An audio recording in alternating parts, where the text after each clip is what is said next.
Medical units stand by. 30 seconds to contact.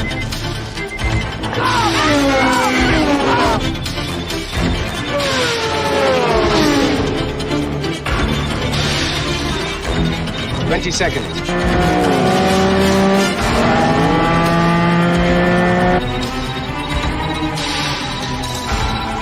15.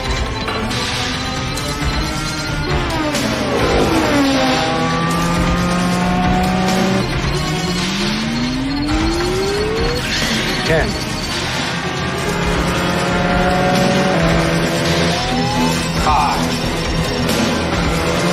4. 3. 2.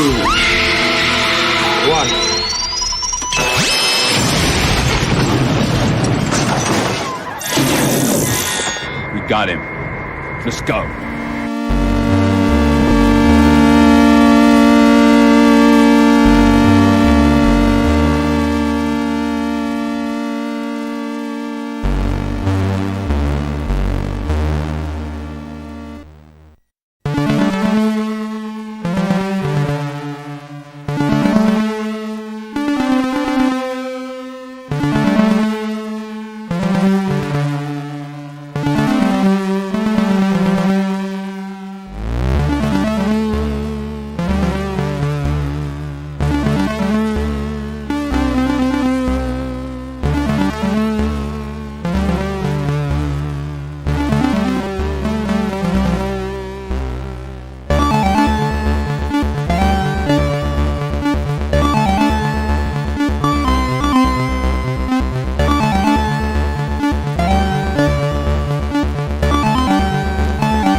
Good evening to all you art aficionados and comic book connoisseurs, and welcome to another episode, number 95, of Proof of Comics, the most underrated show in the Comicsgate sphere, because we tackle the process of comics. We love the medium, the art, and we just ignore the drama.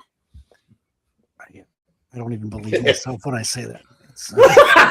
I am all about that Bazooka Joe. I am joined tonight by, as always, by my faithful co-host, Wrangler. How you doing? I'm Wayne, and you're Garth. Wayne, Garth. I'm Extreme close up. Whoa! Did I mention I'm under the weather? I feel like I'm under the influence, but we'll make it through. We're making art. We're having fun. We're talking comics. We're talking about pop culture stuff. It's going to be fun. All Be right. blessed. Yeah, under the weather here too, sort of. The New England weather. It is blustery and cold tonight. Oh yeah. Yeah, it's cold here as well. It's cold out here every day. I blame Canada. Yeah. Kind of, I do too, but yeah. I don't even think I can blame Canada for the weather now without being taken to court-martialed and sent. Yeah, that's okay. Just blame New England. Right. Yeah. I'll send it back your way. And then Chris, you're at the you're in the same state where they have the home of the world's worst weather. Oh yeah. Yeah, we had some pretty heavy snow this morning. The top of Mount Washington. Still getting snow in April? What? Yeah. What are you doing? I had snow this morning. I'm not asking what you had for breakfast, Wrangler. No, I skipped breakfast.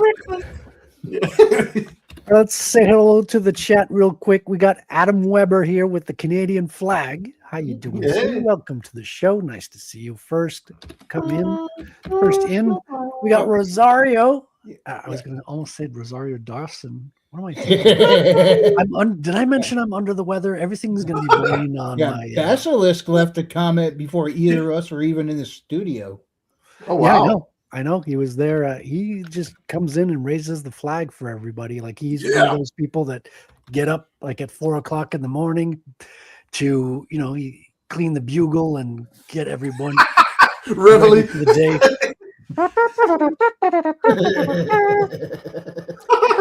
We got Mr. Draw Zombie in the house. Woo! He says, "Did I say hello to Rosario?" Yes. Scribe, Yes, how you you did. doing, sir? Hell to America. I can't read the other part. You're gonna get me sent to the gulag. How dare you? Nice try, though, Scribe. I know you want to move up in the commandos, but that's not how you're gonna do it. You're gonna have to try harder, my friend. Yeah, but if he keeps doing that over and over, it's got to count for something. Whoa. There's Whose only side are one you commando on? master and one commando apprentice. We got 10 Cage here. Evening, gents. Nice to see you, Tenkage, man. It's nice to see you again. Welcome. Yes, he has multiple pronunciations, in case you're unaware. Yeah. And Jenkins Luke is is always also popping up in the chats. That videos dude's all there over for the us. show. We got a quiet show tonight. If anybody in the chat wants to hop on, just tell me and I'll send you the link and you can hop on and chat with us. We got a quiet evening tonight. Bootlegger. Oh, And I'll be inking this beautiful, luscious femme fatale. Look at this. Ooh, la la la la. Got a lot of snakes on this motherfucking Now, head. when she nods her head, does it rattle? wait, she has snakes on her head? Oh, I didn't look up there. Well, that's good. You would avoid turning it to stone. This is a survival skill, Chris. Yeah, She- yeah, the DNA. All the heterosexual men survive her. So Yeah. Oh, there's a bunch of stoned, like petrified gay guys. They're like, "Honey, I don't know what your hair."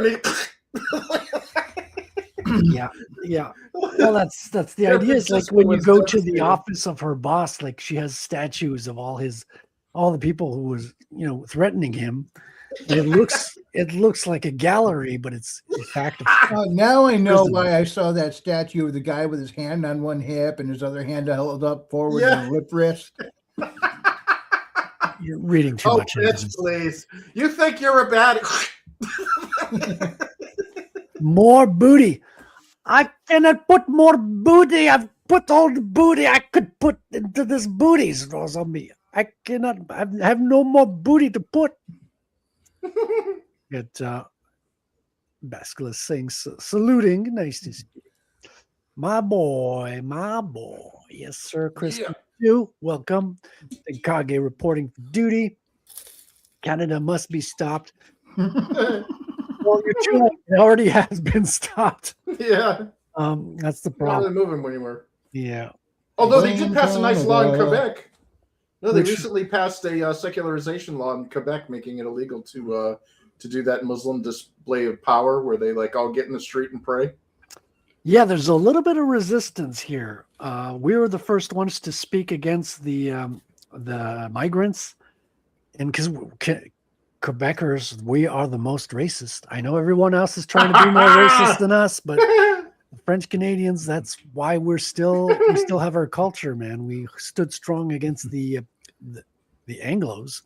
Hell yeah! Viva la was it Viva la Quebecois? I still say that's a pretty impressive skill, being racist, since there's not another race on the planet to be racist against. But hey, that's just me. It's just damn Other Neanderthals. ethnicities, sure, but I don't see another race anywhere.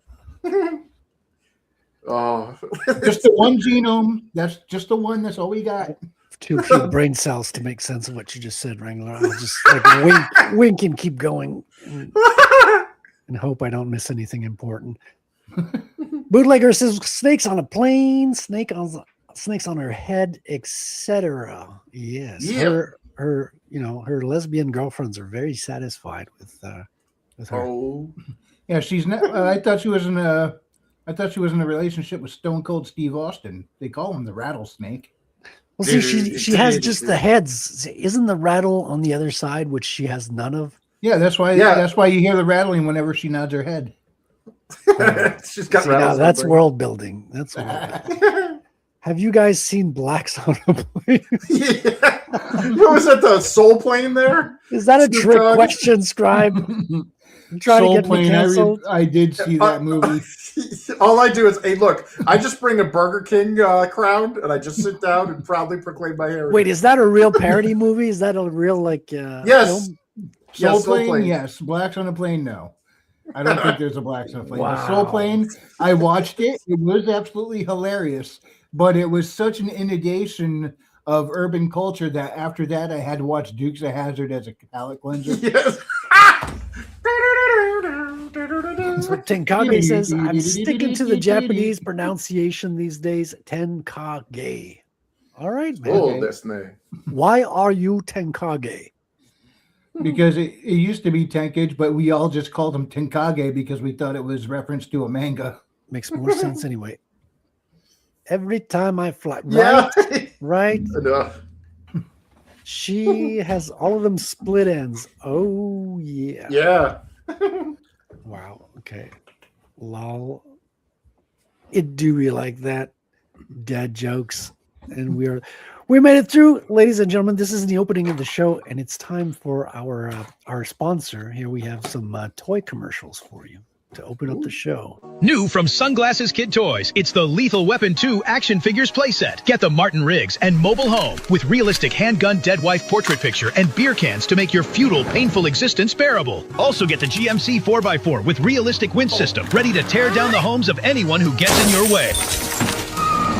I'm not a cop tonight, Raj. With the Lethal Weapon 2 playset, you'll be able to recreate all your favorite scenes from the movie, as well as your own explosive adventures. I'm too old for this Also now available, the new Cargo Crate Drop playset to flatten the bad guys. That was for my wife. Get Roger Murtaugh too. Drop the gun, mister. Diplomatic immunity. Ugh, it's just been revoked. The Lethal Weapon 2 playset from Sunglasses Kid Toys, starting from just $29.99. Make your parents buy one today. I unironically want those. Yeah, I'm waiting for the Die Hard action playset. That's trying to get my Christmas. I'm trying to get my parents to buy me one, but $29.99 is pretty. It's not And I cheap. thought- you remember Centurions?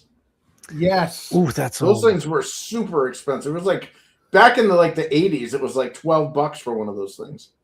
All right, let me drop the StreamYard links if somebody wants to hop on and derail the show. Oh! I gotta derail.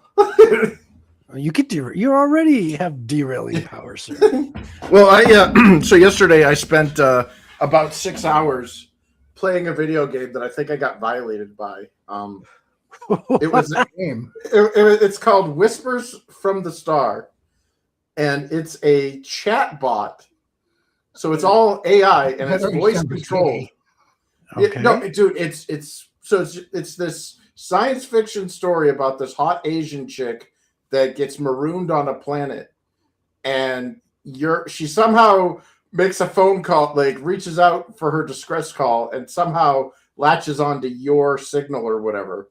So you can talk, like it's all voice activated and stuff. So like you talk to her, and you could totally like mess with her head and stuff, make her do stupid shit. But like she starts having a panic attack and stuff, and I'm sitting there shouting at her like, "You dumb bitch, stop running! You're gonna fall off the side of the mountain." It sounds dangerously close to real life. Yeah, I emotionally abused this character. Like it's like all the fun of like cerebral sodomy for a real person, but none of the consequences. So like this there's is no all like restraining orders. text to speech kind of interaction. You're just vocal commands. Yeah. So it's it's a the goal of the game is to try to get this chick to survive, like get off the planet or survive the planet or whatever. It's an alien planet, and she gets out of her, like she gets first contact is in her escape pod, but it's only got a limited number of rations and stuff. So she's like, what should I do? Should I go scouting, or should I go collect berries or something and all this shit? So like your suggestions are what guides her. You're essentially verbally guiding her. She's in trouble, man. Well, the funniest part about it is I was reading the Steam comment sections, and somebody's like, "This game is like you're the product. This game is like is stealing your privacy or whatever. It's recording everything and all this stuff." And I was like, "What is he talking about?" And all of a sudden, like the chick starts asking me like really random personal questions. What kind of questions? I was like, like, what's your favorite movie? What what do you do to cut loose? What what are your family members' names? What is the name? What is the make and model of your first car in the year? Is this a free to play game by any chance? No, it costs $10, but I played through it, like I was giving it all, like I started talking to it like a bot, and it was like, so do you have any siblings or anything? I've got an older brother, and it's just my mom and my older brother and I. What about you? I'm like, personal information access denied. It's like, oh, okay, we're gonna play secret agent over here. Okay. I'm like, you're not gonna get any of that out of I was waiting for the Monty Python questions. Yeah, what is your favorite color? Blue, yellow, green. But like, so I watched a YouTube video of somebody that like did like I did the quote unquote good, like I didn't completely verbally abuse her or whatever, and I managed to get her to like, well, I got her to kill herself, which was funny, but like I ended up getting her off the planet, and I watched a YouTube video where this guy was just like sexually harassing her. And it's like, wow, the developers trained this model very well. Because it was like, I'm not going to do that. I'm not going to put that where you told me to. I can see somebody streaming this and deliberately trying to get the worst possible outcomes. Oh, Well, yeah, well, that's the whole point. Well, I got her nervous to the point where she had a nervous breakdown and she killed herself. And I was like, wow, I got to start taking notes on this. She's like, oh my god, I'm having a panic attack. There's so much fog around here, and I see these red lights in the sky, and I think I'm kind of like, you bitch, you better run. I'm kind of high up on a mountain peak, and the rocks are kind of slippery from the moisture in the air. I'm like, what are you doing still talking? Just run. She's like, okay. Ah! She just falls off, like, blindly runs into the fog off of like a 300-foot They cliff. call this a game? It sounds like work, man. It sounds like Bravely ran away. She bravely dependent ran girlfriend. away. It sounds It was like like a zero overdependent pulse. relationship. Oh God, yeah, that's the worst. Is like I was reading some of the Steam things, and they're like, I got her to love me. It's like, dude, it's a chatbot. Oh, this is like the guy who married his love doll or whatever. This is the guy who takes the strippers in love with him. It's like, Yeah, oh, yeah. she really digging me. They should do a mod for that game and replace her with Amelia. Oh, well, well, they did do. There are mods for the game that break the game. Like they had one where they got her to wear different clothes and shit instead of just her space outfit. So do you have graphics for this game, or is it all like text based? No, it's 100% graphic. Like she's there talking to you, and your voice, like, Gotcha. you don't type anything. You literally talk to her. You need a microphone to play the game. She like, if you take too long, she's like, are you ignoring me? Like, what's going on? I need some help. It's like a real girlfriend. Why are you not paying attention to me? Ray Exactly. has some life advice for everybody right there. Oh, Strippers don't really love you. I learned that the hard way. next heartbreak on stage 3. It's Crystal. Keep trying, man. I mean, when there's a will, there's a way. I don't know, man. After the third one started crying during the lap dance, I kind of got the hint. Crying? How do you get them crying? Oh, there's a way. Why would you go that way is what I'm wondering. They love you long time. That's you. Everybody goes to a strip club for a different reason. Mine is to emotionally destroy strippers.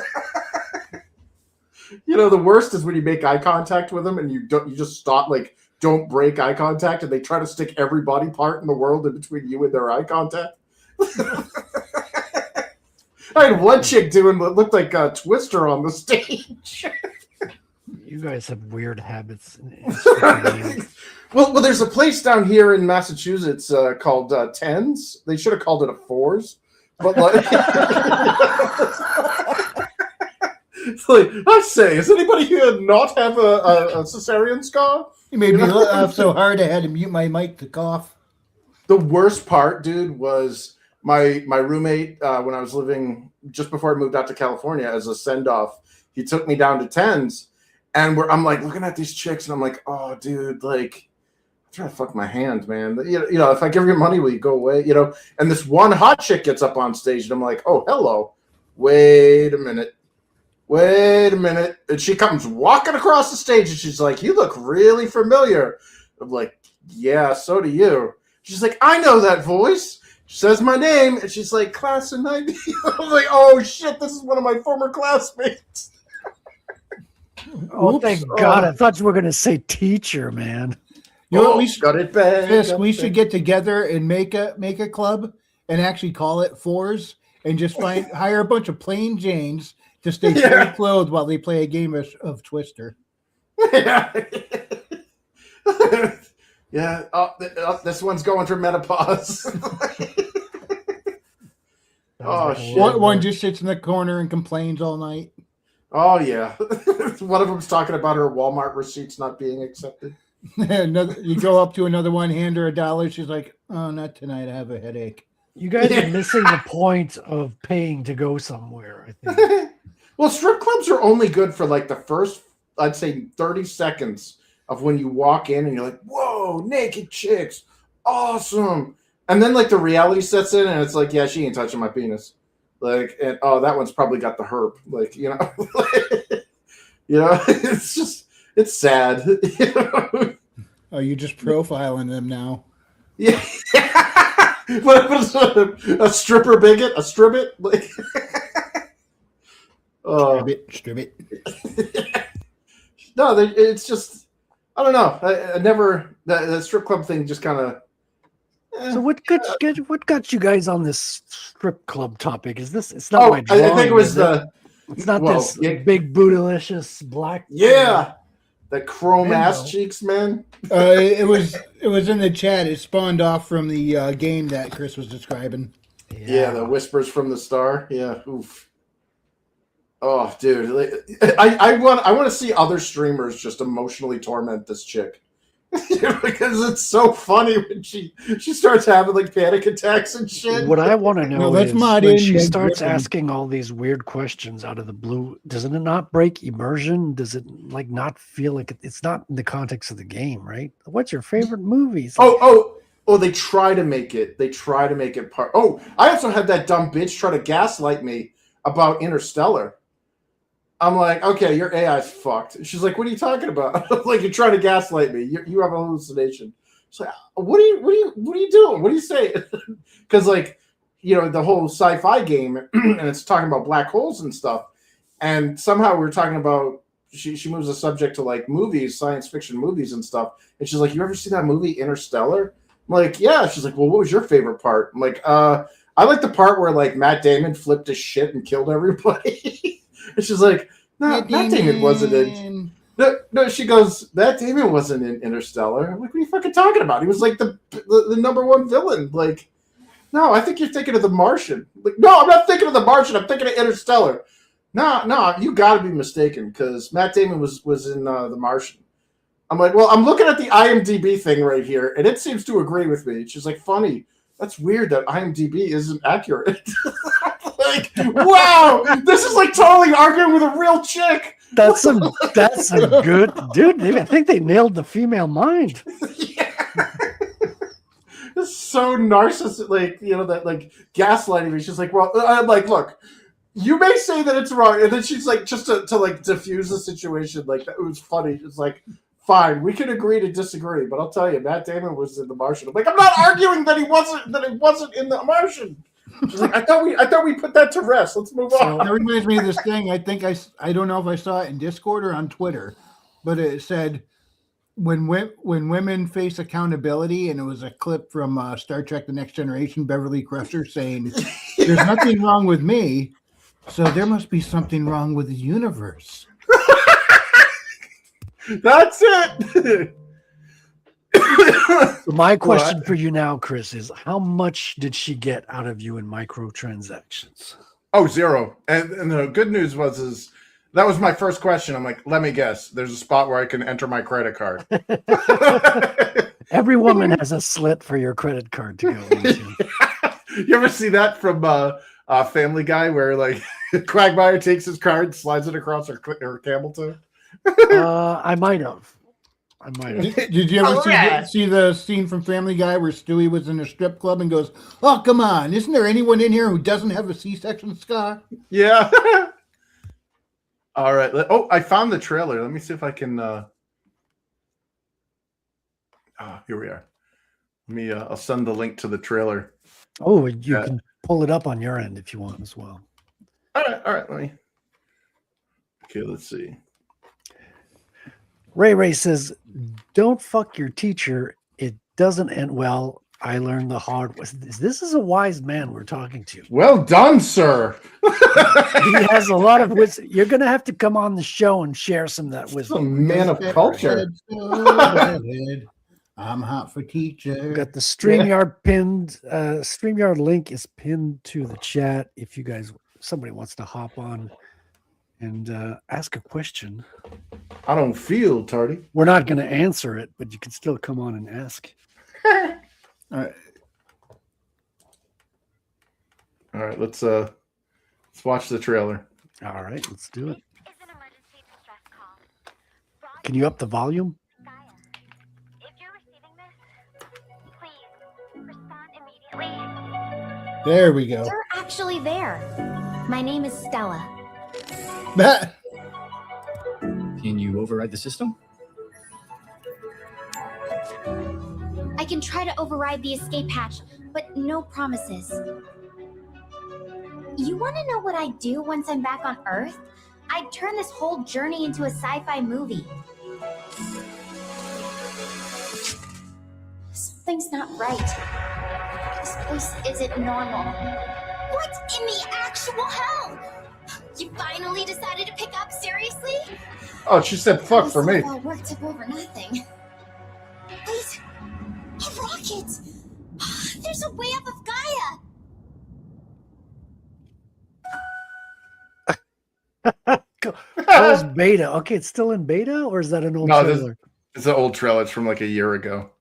But like, yeah. So you like, gotta pay $10 to argue with someone who actually argues like a chick? That's not exactly a selling point. Okay, we're gonna play some sad violin music here. Ray says, "I can't come on today, but I would love to come on sometime. Big fan of Frederick, and this is my sense of humor." I'm sorry to hear that, Ray. Hopefully, we'll have you in the future, and you can share some of your wisdom with us. Yeah, hard-learned wisdom with scripters and teachers. What were you going to say, Chris? I cut you off there. What was that one teacher, Mary Kay Letourneau there? Remember her when she was kind of a hottie, but you could tell she was a hot mess. That's a French name, Letourneau. Yeah, she banged, like she had some brown sugar fetish. She like this 12-year-old, I think he was 12 or 13, Vili Falau, who's like an Islander kid. And she banged him, got pregnant. They threw her in jail, and he ended up coming to see her. She got pregnant again. And she had like 3 kids. And then after about like the 4th kid, and you know, she hit the wall, Vili Falau, man, he dumped her ass. Did they stick him with child support? No, well, he married like they were together, and then as soon as the pause hit, he just went, "I'm gonna go get some hot Lahaina," you know, and like he just dropped her, and yeah, I think she's still in prison. That's a tale of the oldest time. Oh, so someone needs to check my search history. Yeah, let me guess. Now she's got the butch haircut and tattoos all over her arms. Yeah, she's got that like, it's like white people with tribal tattoos. What tribe are you from? Yeah, the Wigger tribe. Yeah, they have like the was it the No Fear shirts and the pickup truck with the testicles on the back. That's my culture. No fear. From the tribe of Benjamin. Oh, Yeah, kids used to wear those. is that the UFC fighting shirts or whatever? I have no clue. That and the trucker cap and the sleeve tattoos, and it's always like the same. It looks like something out of Tekken 3, like that black weird tribal thing. I mean, it's funny because that style was hot in the 90s when there was like one girl in like 1,000 who wore that extreme kind of look. You're like, whoa, she's dangerous. Now, like half the girls have the nose rings and sleeve tattoos or just an array of unrelated tattoos that are all green and don't look good from far away. It kind of looks like the way my desk looked at school. Like, yeah, vandalized a detention desk. That bull ring in the nose is like the biggest red flag these days. Yeah. The septum ring is for cattle to be led by its nose. So yeah, not a fan of that. no, but I think that's the whole point. They want to turn guys off. It's kind of It works. Yeah, very effective. It's super effective. Yeah. Yeah, because that's I see that and I'm like instant deal breaker. I don't care how hot she is. I see don't like ring that, and I'm like, no. or like the haircut where they look like you left a 3-year-old with a pair of scissors unsupervised with a Barbie doll. Yeah, it's like why do you want to repel men in particular? Like, just say you're a lesbian. People are fine with that. Her father was never there. She has no father. So, it's I hate you dad thing. Of course. Oh, Of course. yeah. I mean, we've been I heard destroying that the highest family. rate of domestic abuse, domestic violence is in married lesbian couples. Yep. And lesbians have the highest rate of divorce out of all the demographics. Yeah, it's because they're both trying, like, they don't know how to, like, relation dynamic. Have you ever known a lesbian couple, dude? Like, I've worked with like they're Oh yeah, I've had one of my good friends from high school was a lesbian, so they're so like it's everything is like it's like watching a 1990s like angsty teen drama where these people in their 30s. You just won't get it. I knew a gay couple that constantly got into fisticuffs. Oh shit! It was weird. It's like Klingons without testosterone. I don't know.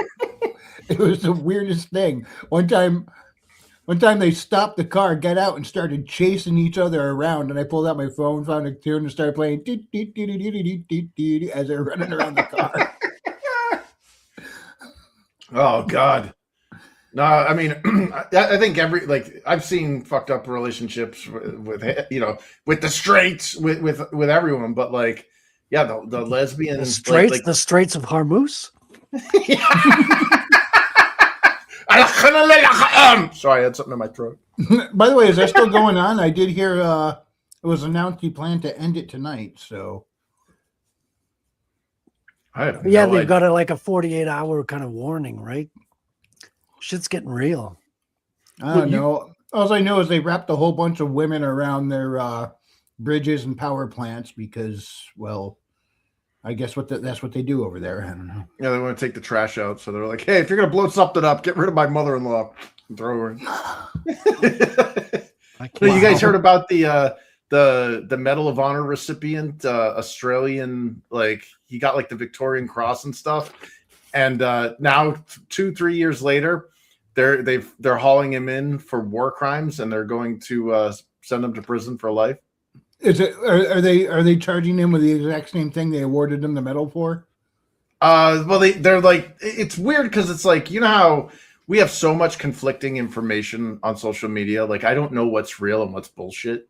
Yeah. So it's like now we can generate a video on anything. So it's like, yeah, makes it even harder. I don't know what to believe anymore. Yeah, well, because especially when our own news channels a few years back, this was concerning the whole Ukraine thing. And they're like, yeah, the Ghost of Kiev, he was this awesome pilot over there. And they were showing footage of a plane that it was actually a cutscene from a video game that they were showing. Microsoft Flight Simulator. That's when the war kind of started. I saw some news today about the Ukraine. So apparently the the Russians are flying drones into Ukraine, and they're bomb drones, obviously, but they're targeting the recruitment vans. You know, those infamous recruitment vans that are forcing young men to go on the front. So they're actually targeting the vans and blowing up those vans before they get people in them. And everyone in Ukraine is cheering for them. That's all they want is for those vans to go away, right? Dude, well, those drones are so small and so agile now that like somebody made an SNL parody of Candygram, where like it was chasing this guy through these buildings, and then it just stopped at the door, and you just there's like this little stick, and it's like dunk dunk dunk, and then it's in subtitles. I'm not opening the door. I'm not opening. It's a Candygram, sir. And he opens the door. Ah! And the camera just goes in and blows up. Candygram. Remember They're those attacking with freaking drones. singing telegrams they used to have? Yeah. Hell yeah. I remember one of them getting shot in the movie adaptation of Clue. Oh yeah. I forgot about that. Yeah. Now, with all these drone strikes, what they should do is their counter strike should be with a bunch of RC cars. Yeah. Never saw those in real life, only in movies, of course. People are freaking out like, oh no, Trump is going to nuke Iran when we have plenty of non-nuclear ordnance capable of reducing civilization to That's rubble. Right. We got Jewish space lasers, baby. Yeah, Well, so we have what's the happening Goy now is it's an economic war. So Iran is targeting the petroleum like processing plants to kind of kill the plastic production in the West. And it's a total economic war. Trump posted a picture of the 1929, like just people walking in the street, and it says like New York 1929, and people are like, okay, you're saying the stock market is going to crash, which might be an likely outcome of this economic war we're going through right now. Is that's where it hurts. That's where the people are targeting. The wallet. The support of all people. Leaders need support from their people for the war. And if their economy goes to shit, they're going to be over it really quick. Yeah. So we'll see. We'll see. It's interesting times. Things are way different than they used to be in the 80s. So yeah. And all the reports are getting back, like you said, we don't know what to believe, when, or whatever. Yeah. So I guess it's going to be a while before the fog of war lifts and we have any clue what. Well, I wouldn't be surprised if by the time it's all said and done, nothing was even close to what was being reported, or it could be dead on. I don't know. It's just there's so much garbage out there. I don't know what to believe anymore. I know. yeah, well, it is a war of information. You got disinfo everywhere and from every side. Like, yeah, everyone has to have some level of disinfo when you're in a war.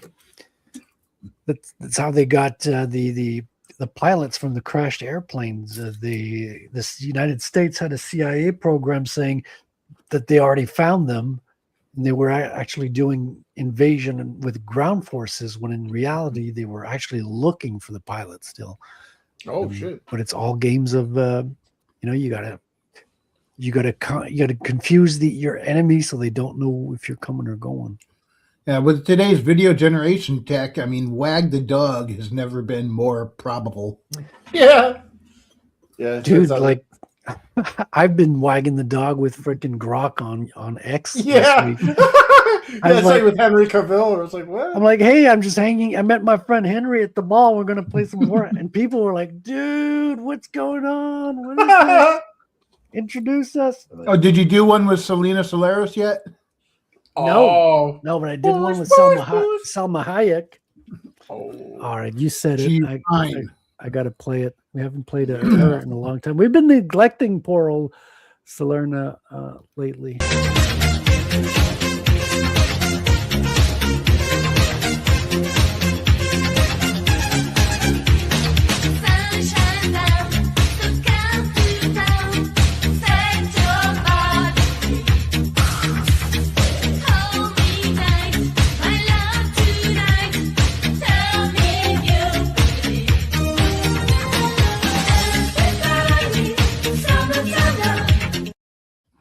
Yeah. Wow, I'm feeling better now. My cold is going away. Bongo God, imagine if that Rod. was your nurse. Dude. If I start imagining, I'm going to cut the stream short. All right, You'd folks, suddenly have gotta go. Gotta go hang out with my nurse. I got a zinc deficiency now. Dude, I would never get sick. I would always be sick. I don't know which. Did you ever see that Rick and Morty where they bought a sex doll at the opening scene, and Morty like just fucked the shit out of it for like days straight? No, that must have been a later one. I watched all the early seasons, but I stopped at some point. Well, it was. It turned out it was a sperm collection receptacle for an all-female race that was kind of a parody of Zardoz, but it was like a sex robot, and it didn't make any noise or do anything. It was just essentially like a doll, and they're all eating at the dinner table, and you just hear. Then Summer's like, "Are we gonna pretend we're not hearing that?" And then he like comes down all out of breath, and he's like, "Oh yeah, hey, I was busy." And he drinks an entire quart of orange juice. Does that mean? So does that mean that Morty's is now sired pretty much an entire generation of another race of women? Yeah, well, yeah. In the episode, he ends up having Morty Jr., who was like this giant, like the female alien race or whatever bioengineered it so that when they took the alien male samples, they'd like mutate them into like these big jacked like four-armed monster things. So like Morty's trying to raise this giant monster thing as like civilized and stuff. This and is my kid of a chomp. Yeah. Oh, it's probably one of the funniest episodes. In fact, there's been a few laughable episodes in that, but it got terrible when they started getting the female like writers in there. Oh yeah, you never do that. Yeah. They found the pilot by using a new secret tech called the Ghost Murmur or something, and it is tech that finds people by listening for specific heartbeats from a plane. Oh Alone. shit! I thought they ran down there and started yelling, "Marco, Marco," and finally someone went, "Polo." Oh, there he is. No, they're knocking on all the walls, shaving a haircut. They're tracking you by your heartbeat, folks. Roger Rabbit jumps out. Yeah. Well, you know they can map your the entire interior of a building with its Wi-Fi signals. Well, apparently it's like they're gone beneath the skin with the 5G. Trump referred to that, alluded to that in a was it an interview or press conference? They're like 6G. Well, how far deep under the skin do you want to go now? So it's pretty far gone how much they can map. This Remember like, the Batman Dark Knight trilogy movie where That's what I was going to say. The Dark Knight has his whole mapping of the city that Oracle, cell phones. once we're done, you have to destroy it or some shit. It's like, yeah, right. Which means they This kind of probably had power. that at least 10 years before that movie came out. You know it. Yeah. Yeah. Consumer technology is about a decade or more behind military technology. Yeah. And So- you could map the house with Wi-Fi, as you were saying, but they have way more advanced stuff out there. They Well, check you your remember- Wi-Fi and say, "Oh man, that dude's room is a mess." Yeah. Hey, I'm working on it. I'm working on it. Like so many empty boxes of Kleenex. Those are Lego boxes. Okay? No, but yeah, I remember ARPANET back in like the 60s. And Oh, yeah. that's the internet. That's what we have right now. So Yeah. Yeah, they use that technology to scan some old lady's house. I'm like, wow, I've never seen so many cats. yeah. Well, you ever see that show Hoarders on TLC? Oh yeah. Which show? I mean, I haven't seen the show, but I've seen clips of it here and there. Dude, Oh, Hoarders. Oh, that I can't stand to watch that. We played Yeah. Selena, and here is Yep. Corey Barton right on cue, man. We have summoned the Corey. Yeah, we have tracked you through your heartbeat, Corey, and synthesized Selena to dance exactly to the rhythm of your heart. That's how Ooh. technologically advanced we are. This piece is looking good. Well, thank you, sir. all right. Corey kept saying, she's got one tit bigger than the other. Well, you can't say that now. You can only see one tit, so check. She's got a uniboob. But it's too small. Is it? I think I've been drawing tits a bit too. I know. I never thought I would say things like that. What is wrong? Wait a minute. Who are you? What have you done with Frederick? I know, but like, there is a point. Like when I started drawing, like the perky nipples under the clothing, I'm like, hey, this is a bit far. Like this is going from tasteful superhero to kind of sleazy mag a little bit. Yeah. There's a line not to be crossed. And I think you got to know where to draw the line, literally. Well, that, and as a tit connoisseur myself, I'm definitely of quality over quantity, like size. I've seen some chicks with huge tits, and then it's like, ooh, like your areola is bigger than my face. Like, exactly.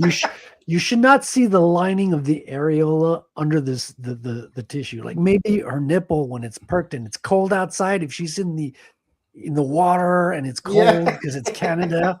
That's why the story's set in Canada, by the way.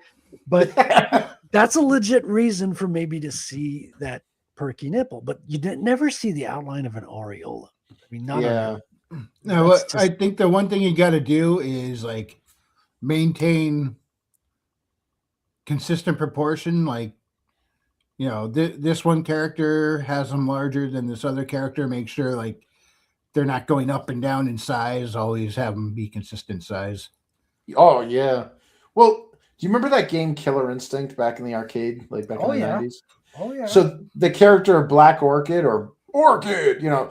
I remember the first time I saw it, but the friend that we were coming out of a movie to see the arcade, he's like, "What the hell's wrong with that chick's tits?" And I'm like, "I don't know." He's like, "I want to play it."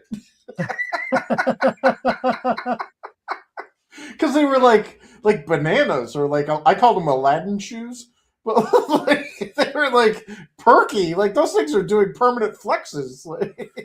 That's cool. I mean, Killer Instinct was like the third child, right? You had like Street Fighter, you had Mortal Kombat, and then you had Killer Instinct. They had dinosaurs. Well, there's also like Tekken. There's Soul Edge. Yeah. Well, yeah, Killer Instinct though was like of the three, like the 2D games or 2D like side scroll. I don't even know how you classify that, but like it was the one that made combos famous because like the Ultra 64, the original N64 model that they were going to bring home to console, to compete against the PlayStation 1.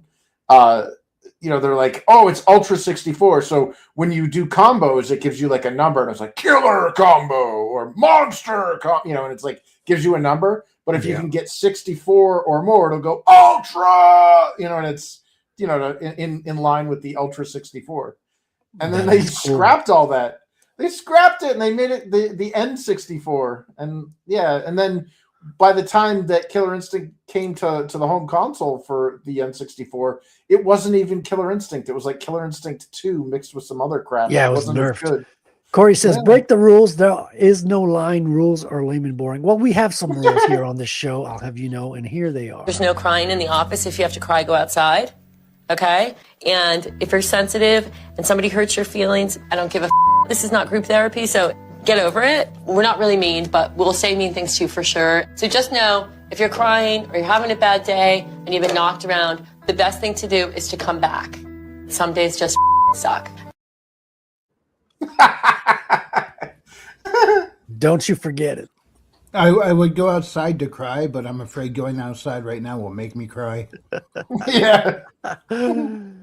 Those coin slot covers Shane does are a good example of riding that fence between. Yes, exactly. You got to ride that fence, man. Exactly. Don't just sit on the fence. You got to ride it.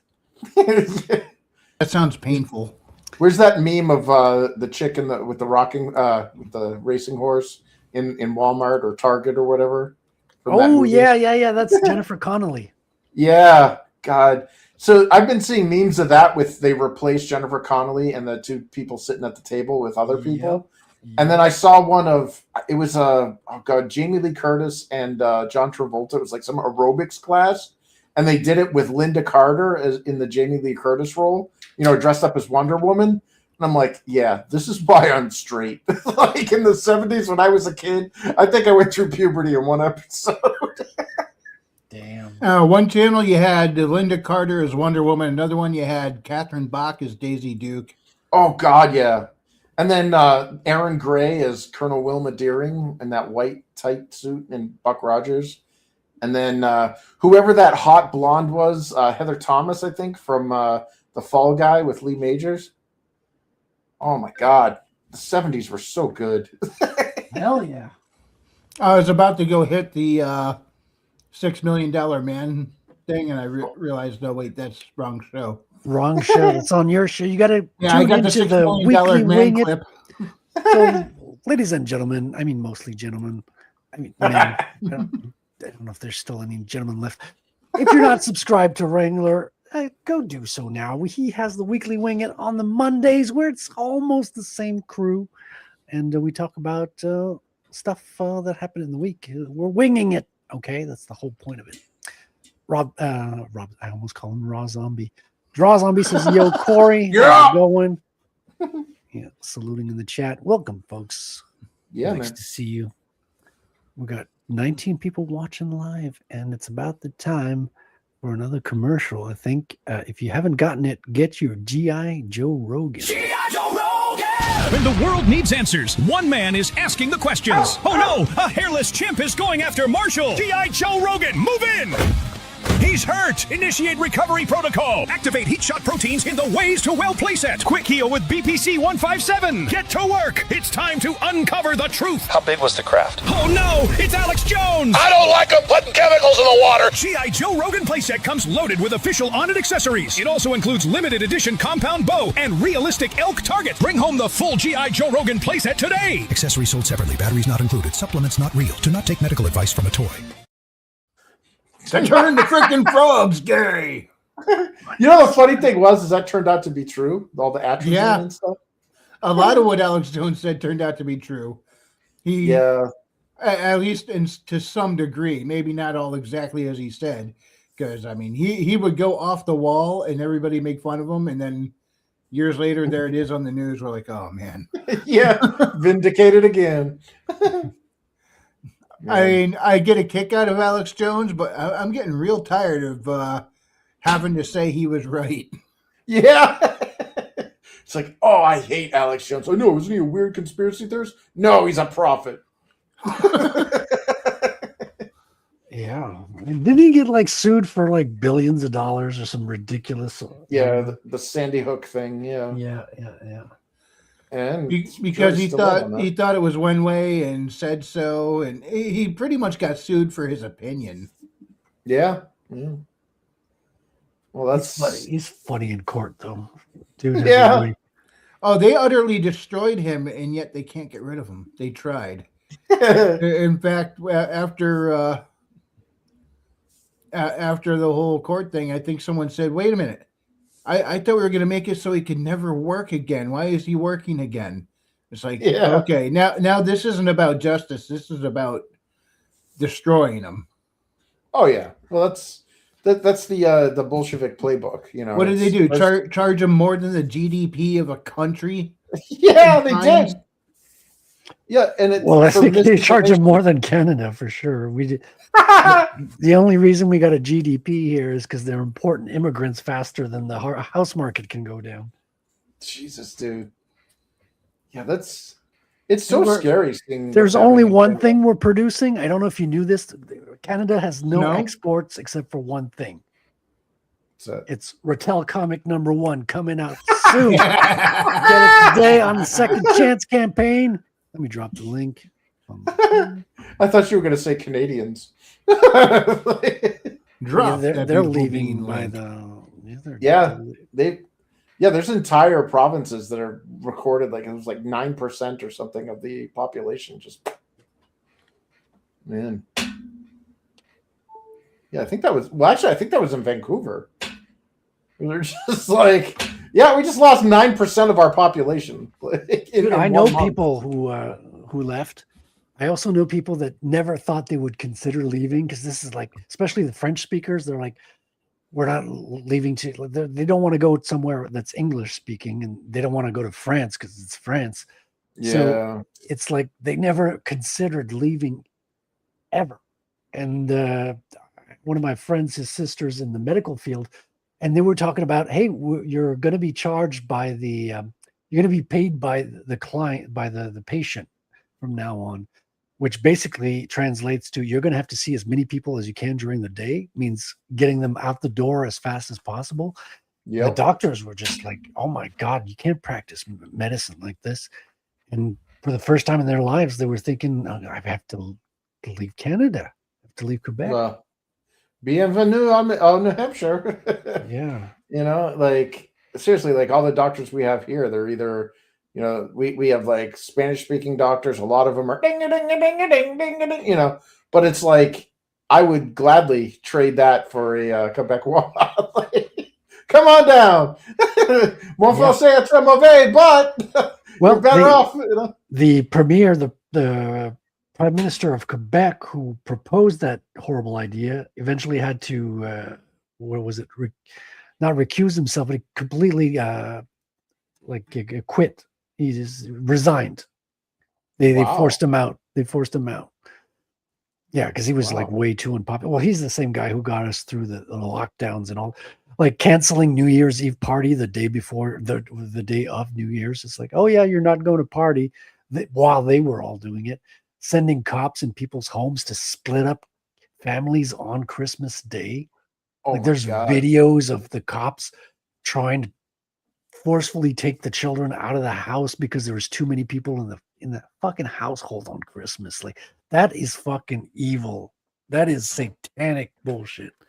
We're gonna start seeing neighborhoods like ganging up on law enforcement. Like, have you ever seen that movie, The Wanderers? It doesn't ring a bell. Oh, dude, it's a 1950s like gang movie. It's people often compare it to The Warriors, but it's not. It's more of like a drama, and it's about like this Italian kid, like this Italian gang and stuff. And you see all the gangs of like New York, but like they showed the Irish gang, and they called them the Ducky Boys. And it was the freakiest thing ever, where these Italian gang kids wander drive into this neighborhood, and they didn't realize what was going on, and they were in Ducky Boys territory, and everybody got real quiet, and they ended up killing people. Like it's just, oh hey, baseball bat just went right through your windshield. Oh, what a shame. They show up to a football match. The kids are all playing football, and all of a sudden, like, the ball gets kicked off the field or whatever. There's just a Ducky Boy standing there. He pulls out a switchblade and pops the football. The good old days. Yeah, but like the cops never went in there because they'd go in and the cruisers would just show up in the river. Like, we don't know what happened. We need to get back to good old family values like that. Yeah. Well, like vigilantism is an inevitability when the laws stop working to protect the people. Yeah, but we're not there yet. We're in a weird state right now because we're in a highly super surveillance state. We also got like a mixture of everyone's locked in on their video games and stuff, which it's like people are disconnected from life. People don't have the agency that they matter, right? It feels like people are not taking part in real life. Everyone's like too demoralized. Yeah. I've checked out of real life so much, I made my own world. Well, and it's so much cooler than ours. That's why we're all here, Wrangler. That's what brings us together. And this cutie as well is in her own world, and I can't say that I blame her.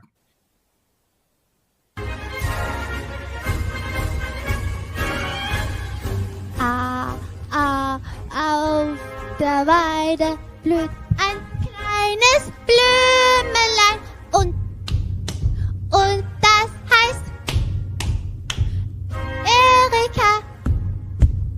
Hals von 100.000 kleinen Bienelein wird umschwärmt. Erika, denn ihr Herz ist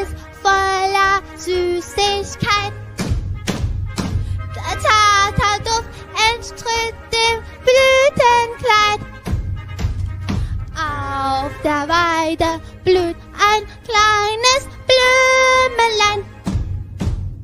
Und das heißt Erika.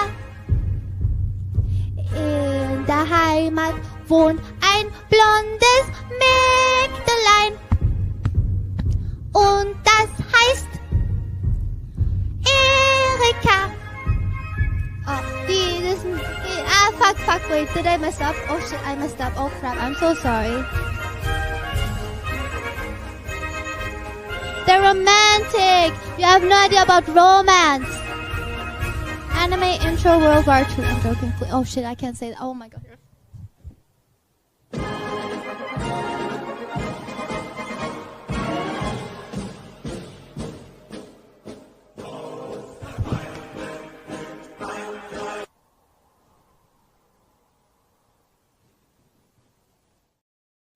Now I have a confession to make. Yes. I have no idea what the heck that was supposed to be. That was the Wehrmacht anthem, and that was a cutie Fraulein, ja bitte. Jawohl. She was singing the Wehrmacht anthem. That's actually Erica is a marching song that came out before the 1930s. Oh, much earlier, but the Wehrmacht adopted it as their right. It was a great song to march. They adopted and ruined a lot of things, I'm sure. Well, look at nobody sings on New Year's anymore. Auld Lang Syne. You know because these were good songs before the goblins got a hold of our media and turned everything into everything's everything German is evil, and it's like no, man. God, I had a German girlfriend, and goddamn, they're built differently over there.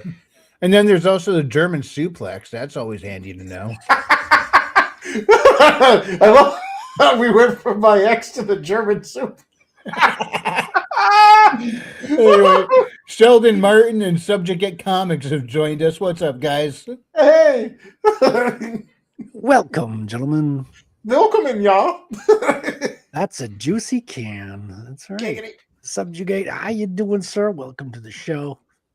She's a keeper. Yes, she right? is. Jawohl.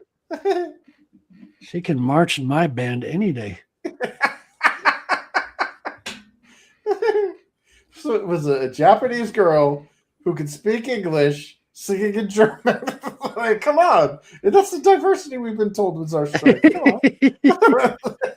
Where can I find her number? That's right, Skeleton. The Twitter romance is real. Yeah.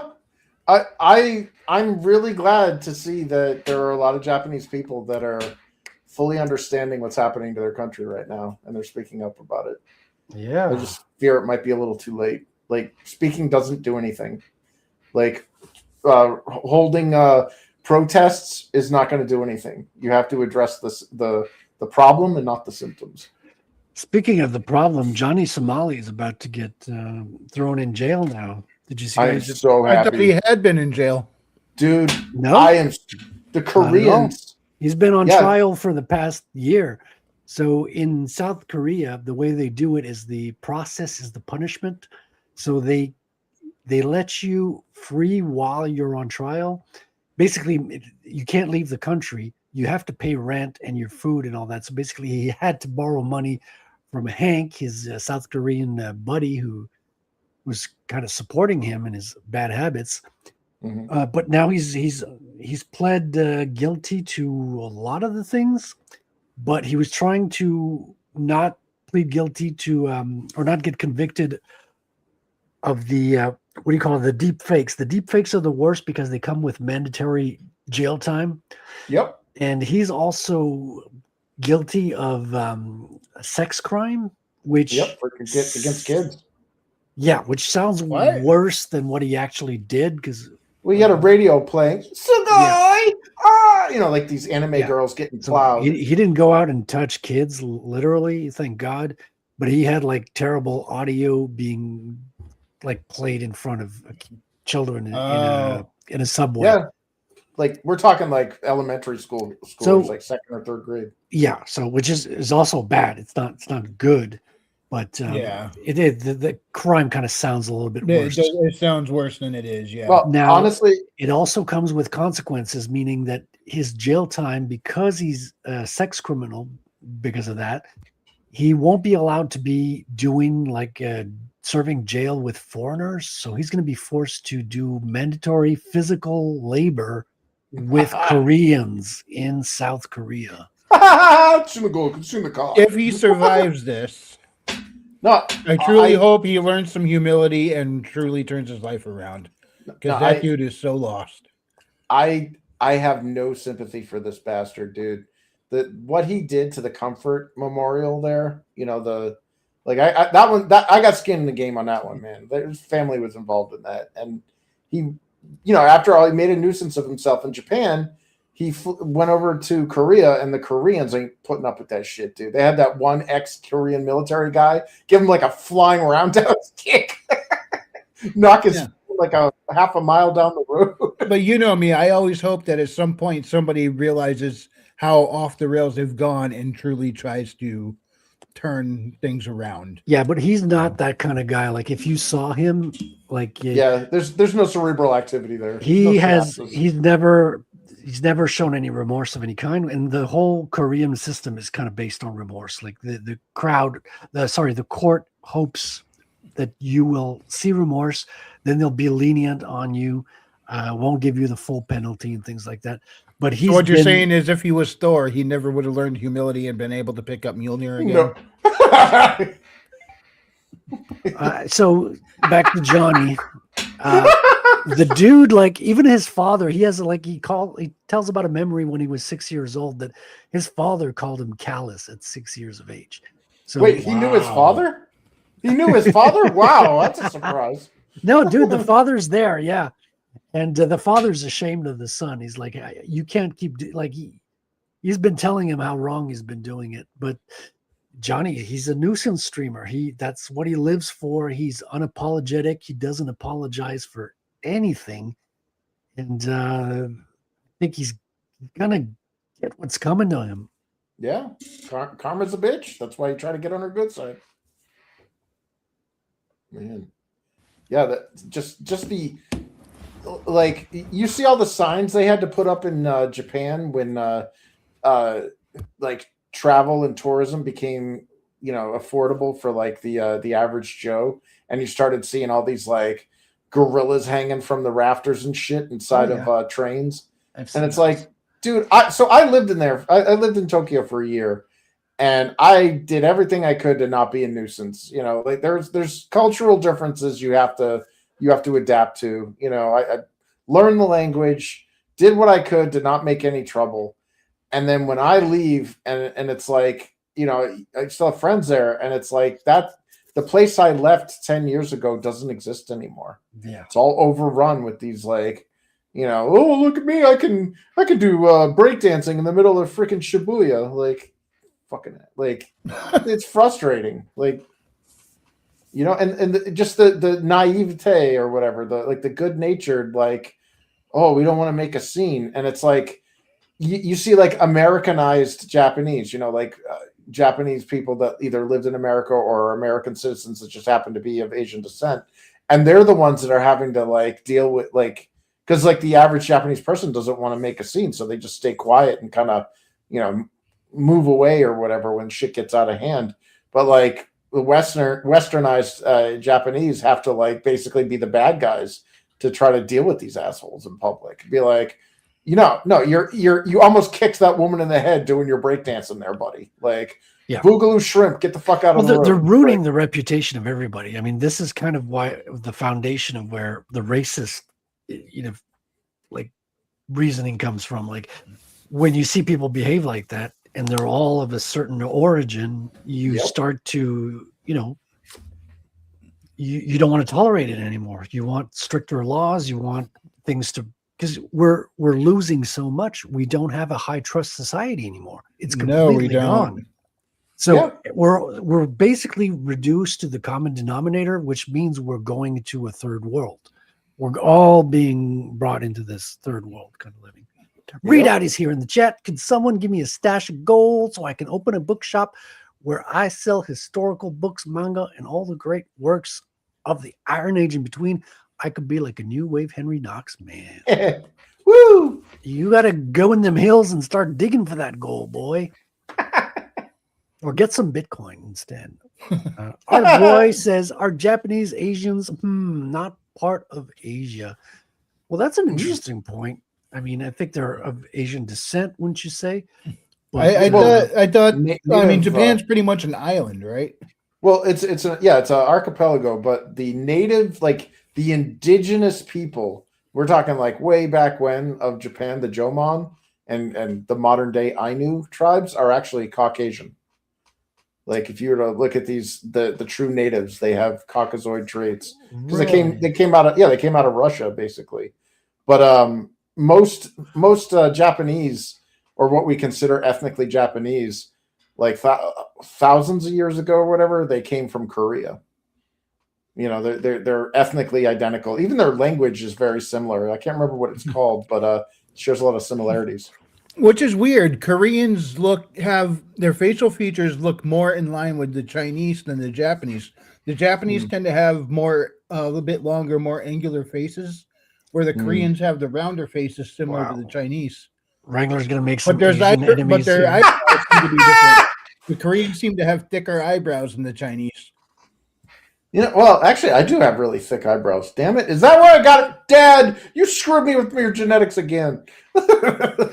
And then there are the Thai folk who have very angular features, the higher cheekbones. Well, have you seen Daniel Dae Kim's face? He's a Korean dude, and that dude could cut glass with he was in Hawaii Five-0. He was in that show Lost. He was the Asian dude, and I thought he was straight up Japanese. No, he's Korean, and Kim is a Korean surname. I thought that dude would have been perfectly cast as Namor, the Submariner, instead of Namor. Like, because in the comics, Namor has a very angular face. Yeah, he's got like chisel cut, like it looks like his face is made out of rock. That's a shame, man. It's funny too. And then there's the Filipinos who are like half Asian, half Spanish, the Asian Spanish mix. So it's like Asian Latina chicks. I mean, how can you go wrong? Well, isn't it weird?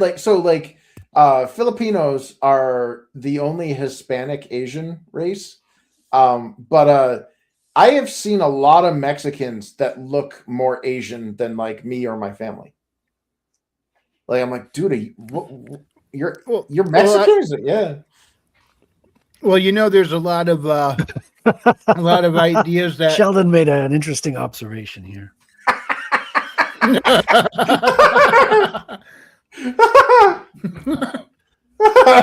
Filipinos are the Mexicans of Asia. you know the migration concept theory, I guess. I don't know if you know for certain. We might know by now.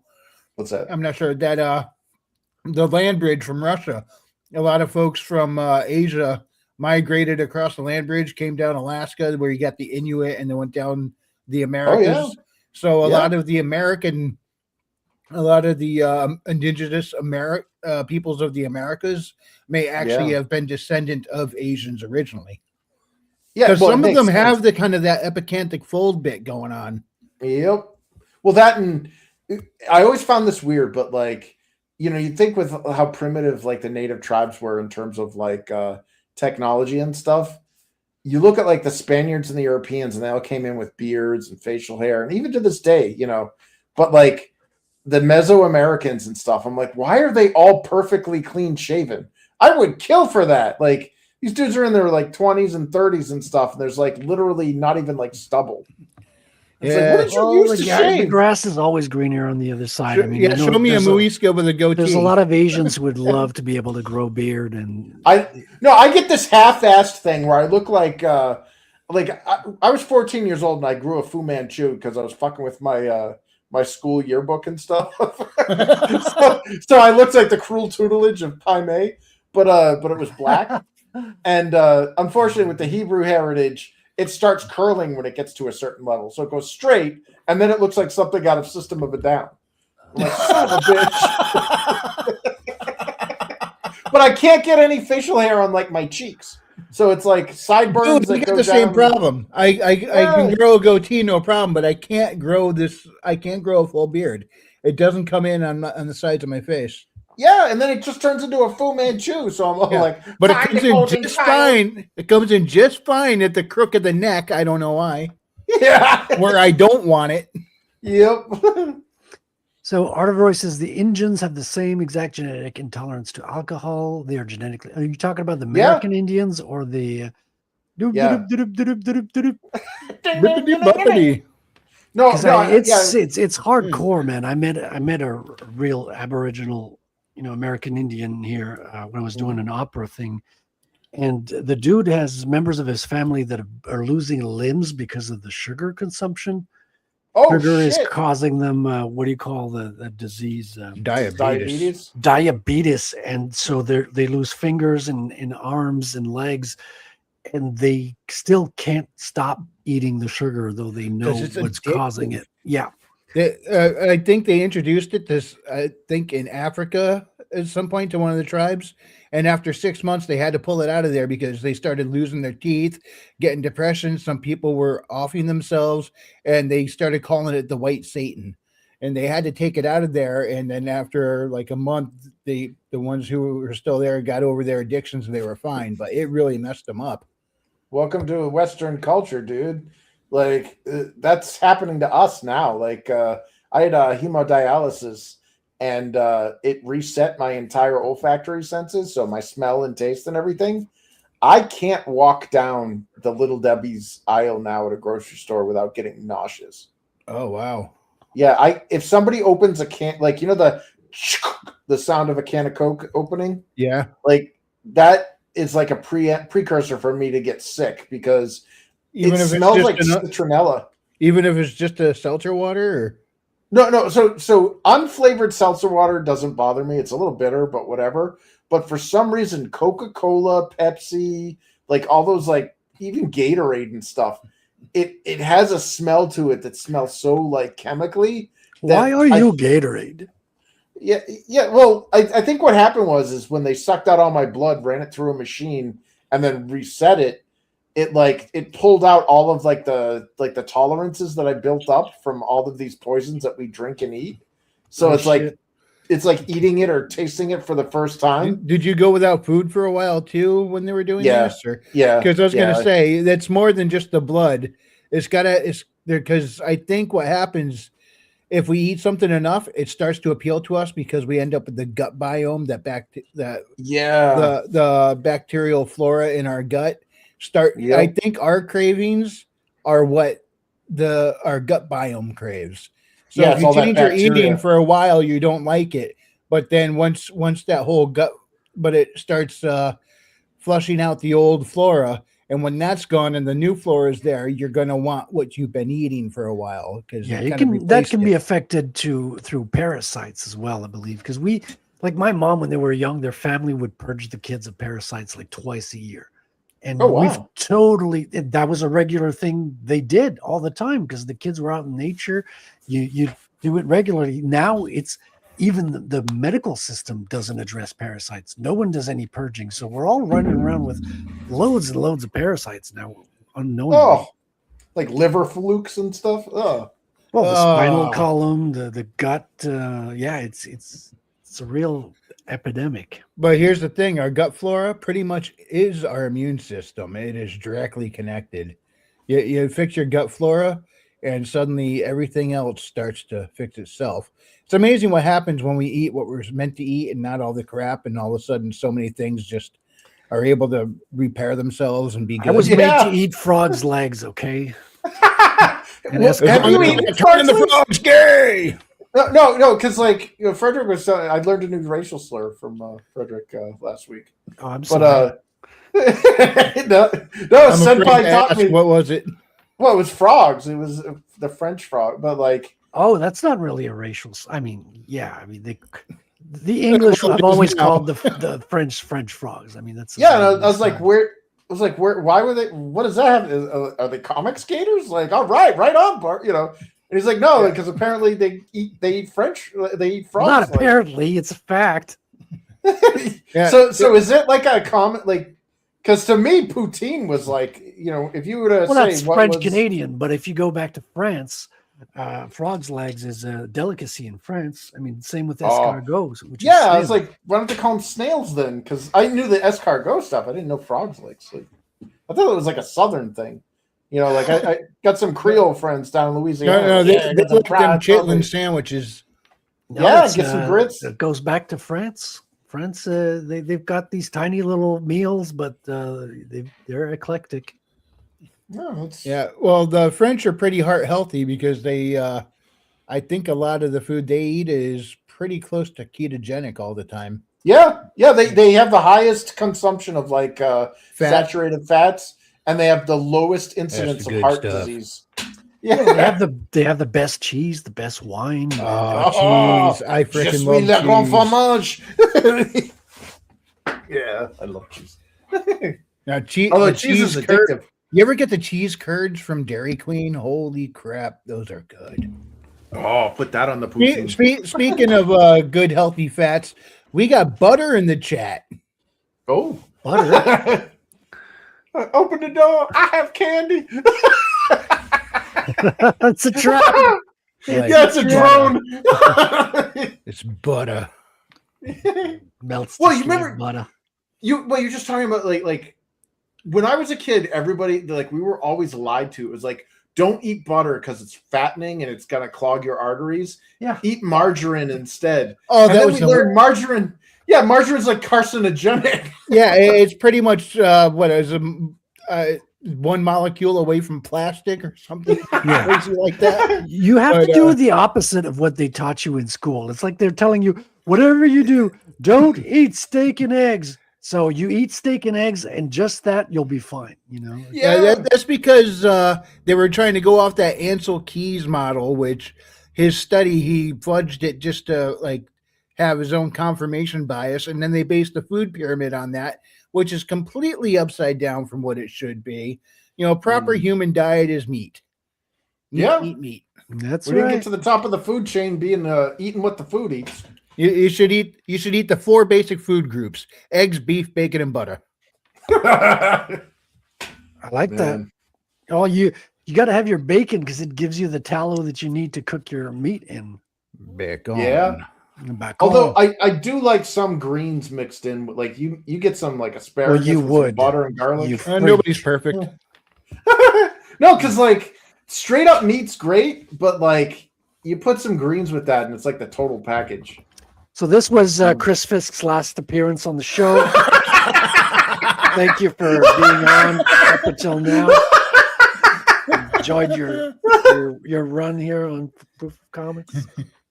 Oh man, yeah. Well, dude, we had a great Easter. How's this for a Jewish guy? Tell you about his Easter. I had some of the best ham ever. Dude, my sister's an awesome cook. Sent that shit home. I'm gonna be eating ham for the whole week. I could hear like in the distance, oy vey. It's like you're trying to exorcise the Jew out of you. No, Jews can eat pig now.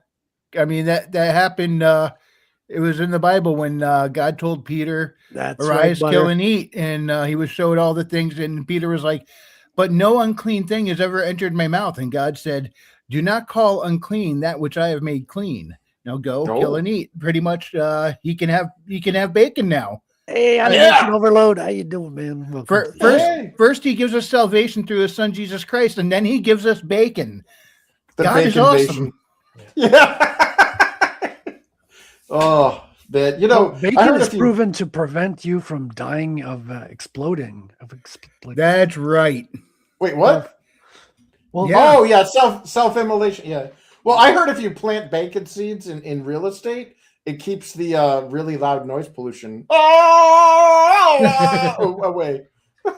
that and dogs and pigs and pugs and Whoa! speaking of pugs, that Here's James. a Taurus. Oh my Hello. God! Hi, You had my people. attention. Now you have my Your Undivided, attention. yeah. You have my attention. Now you have slightly more of my attention. You sparked my interest, or you sparked something. So this is How you a book. doing? I'm doing well. I didn't have anything really to show off. I think I said I'd show off some Asian comics. Sounds like you're showing off something right now. Yeah, Yeah, I this wanna is see what some of that Taurus. I ordered, but I haven't read because, well, first of all, I bring this up because you kind of got the wrong covers from some of your recent orders, and this was Yes. also an incorrect cover. Oh, So I was disappointed. Not only that, but this was also packaged and shipped in like a flimsy paper bag. So it actually arrived mostly bent. And I had to leave it underneath like just a lot of just, heavy weight to flatten it out over the course of a week. This is John Carter, Warlord of Mars, comic book adaptation by Dynamite. I haven't flipped through it. I haven't read it. I haven't done anything. So I figured we could just go ahead and look at it together because I know that John Carter is a very popular series, and at least one of you has probably read it. Probably. well, I know Otter has. Otter's a Yeah. big fan of John Carter. What about you, Wrangler? Have you read any of this? Wrangler's Uh-oh. out. He's out. No, I I haven't. haven't read the any of the comics, but I've read the book. I mean, that's Yes, that, I was actually. that, I gonna- was. Go ahead. Oh, sorry. Oh my I- goodness, we speak of him, and here he is. Hi. Oh, are we full there screen? he Hold on, is. let me change that. We He's were just here. talking about you. Yeah, right. Hold on. Let Well, me- this Yeah, is yeah. a pleasant sight. I just joined a stream and I'm greeted by ass in the face. I'm not And complaining. Yes, but boobies. we wanted to show you boobies instead of ass. Dude, Oh, weren't you hi. disappointed by the Disney movie when Deja Thoris had clothes? Hold on. Wrangler is bringing up a What good was the point. Disney movie? We I have know not, I was disappointed. We have not played. We have not played the intro, the well-deserving intro. Where is the? Here it is. So, welcome, James, and here is your show, Negative Space. Hey! What's missing from this page? The negative space! We read it, we shred it, we tell you the truth. Negative space! Comic reviews! So Yeah. tonight we're reviewing John Otter of Mars. John Otter. Hey, now that could be a fun parody. Do I get a nice big booby waifu to be my friend? You Very get hairy one. nothing. No! Oh, The Yeah, OG maybe some fish if isekai? you're lucky. Yeah. Not really I a am review. so disappointed.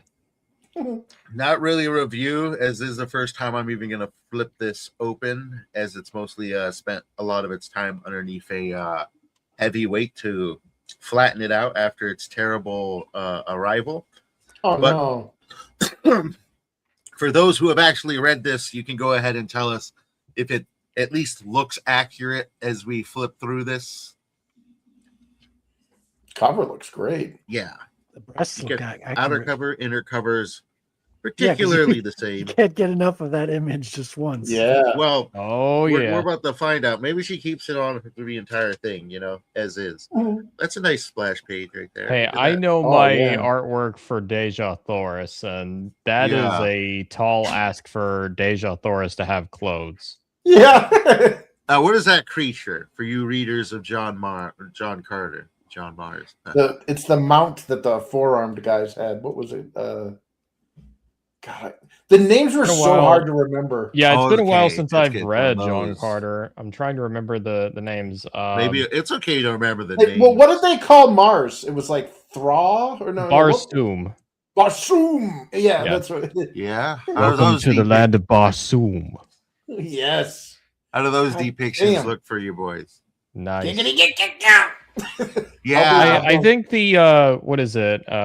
The are the green men? No, they're just called green men. But just there greenies. is The There- natives of Barsoom. there are the Jedaks though, which are like their tribal war chiefs. Yeah. The And big Jedak tusk. Thark is like the biggest bro.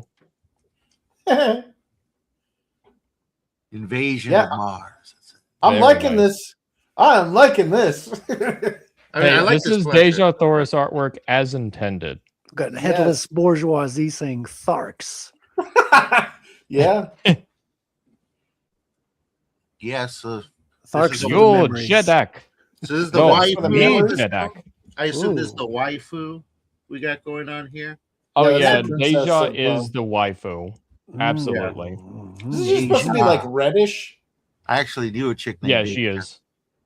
Well, it depends on the comic. Sometimes she just kind of has like a light reddish tinge to her skin. Like some of the comics will go a bit heavier on the red skin tone. Like I'll say one thing. This is actually something that Planet Hulk kind of ripped off a little bit. Was the Red Men? Is this public domain? Is this why there's so many comic adaptations? Or At this point, I'm pretty sure it is. Like, I'm pretty sure. Yeah. yeah, dude. I will say it looks pretty busy though. Like on this page, it's actually a very busy page. I have to give it, but I do want to actually catch up on the stories before jumping into this because it does look like it sort of falls right in an existing storyline here. I like how they're not afraid to use every aspect of that page. Look at that full page there on the Yeah, right. that's a good yeah, that looks good, man. That's real nice. Hell yeah. This is Dynamite Comics, so they usually bring it pretty good. That's Oh, pretty look nice. at that. Yeah. Wow. Ooh, Yeah. Art of Roy says I did sketch cards for Dynamite for Deja Thoris card set. Alice Oh. couldn't draw Oh, her nice. nude. Oh. I came very close by just putting small gold discs in her. Well, In that her? that is the thing, and here's what I think: Deja Thoris should not be nude, but only just. Yeah. It's kind of like the charm. It's part of the charm. It's the outfit. Yeah. Got to wear the You're uniform. hoping for the nip slip. You're like, Like, come on, she is- hit it. She is very much like anytime you see a super scantily clad lady on like a Conan cover, that is Yep. Deja Thoris as a character, but she's Mhm. also a great wife and mother. Gotcha. Yeah. Man, did you guys ever read Dragonlance? So you'd call her Yeah. the Stepford waifu? Yeah, yeah. So there's a villain in Dragonlance called pretty nice. Takesis, and she's like the basically it's Tiamat, the dragon queen or whatever, and she assumes human form, and it literally, I'm like, that's Deja Thoris. Like, Some of these boobies aplenty. pages can be kind of busy, but then they are giving us so far. But we're still kind of early on. We're getting a lot of action, and we're getting a lot of these, like just larger pages with a lot of action going on. Yeah. Really enjoying that. This seems like it's gonna be a fun read. You got very interesting architecture here. Bring this up. It's always hard to show off that top panel because I put it all the way down. A lot of glare, but you can see the top panels here. I really enjoy this architecture here. It's very alien. I always love shit like that to see what people do with the architecture.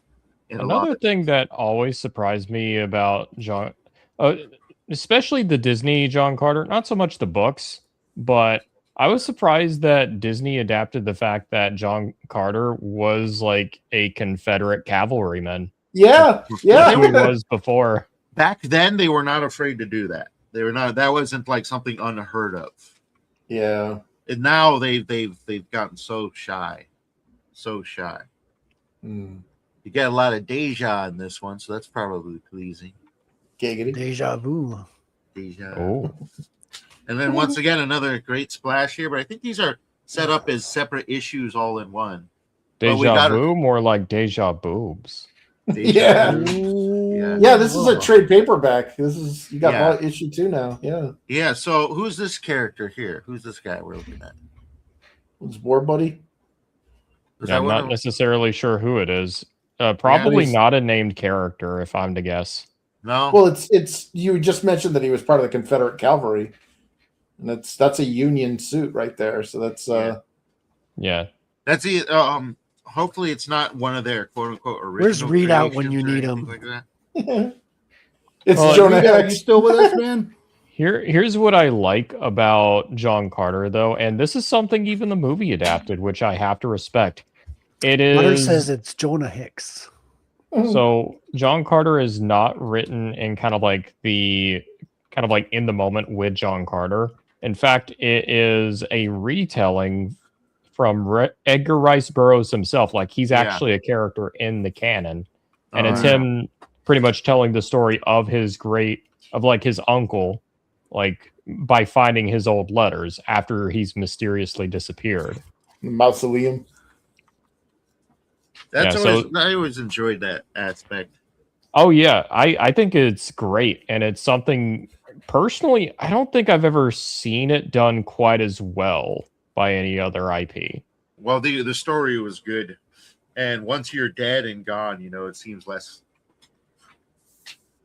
egotistical, I suppose. Yeah, because you got to remember, Shyamalan was like one step from doing exactly that. Well, it never felt indulgent. That's the thing. Like, Edgar Rice Burroughs is just very much a character in the background, and it always felt more like he's just kind of like telling you what he's reading. Like, other than that, he's non-existent. Yeah. This is actually a real fat one too. Look at all these pages we got here.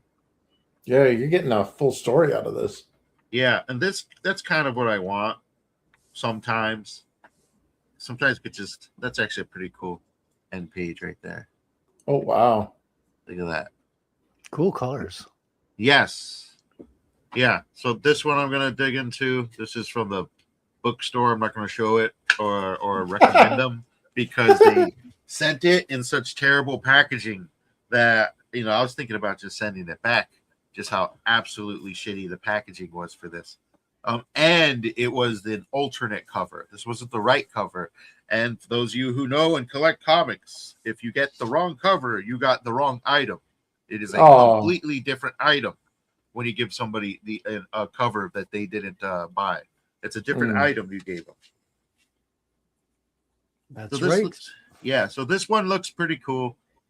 It's going to be fun to dig into. I need to read some John Carter first. I've been reading some Count of Monte Cristo about a quarter of the way through the book, but I think I'm putting it down for a little while because there's really a lot to chew on through that book. That's yeah, like I'm on a scene. I was telling Frederick about it, where I'm on a scene where the Count is going by the code name or moniker Sinbad, and he's chilling at like this grotto where he has all his gold, and this guy stumbles upon him.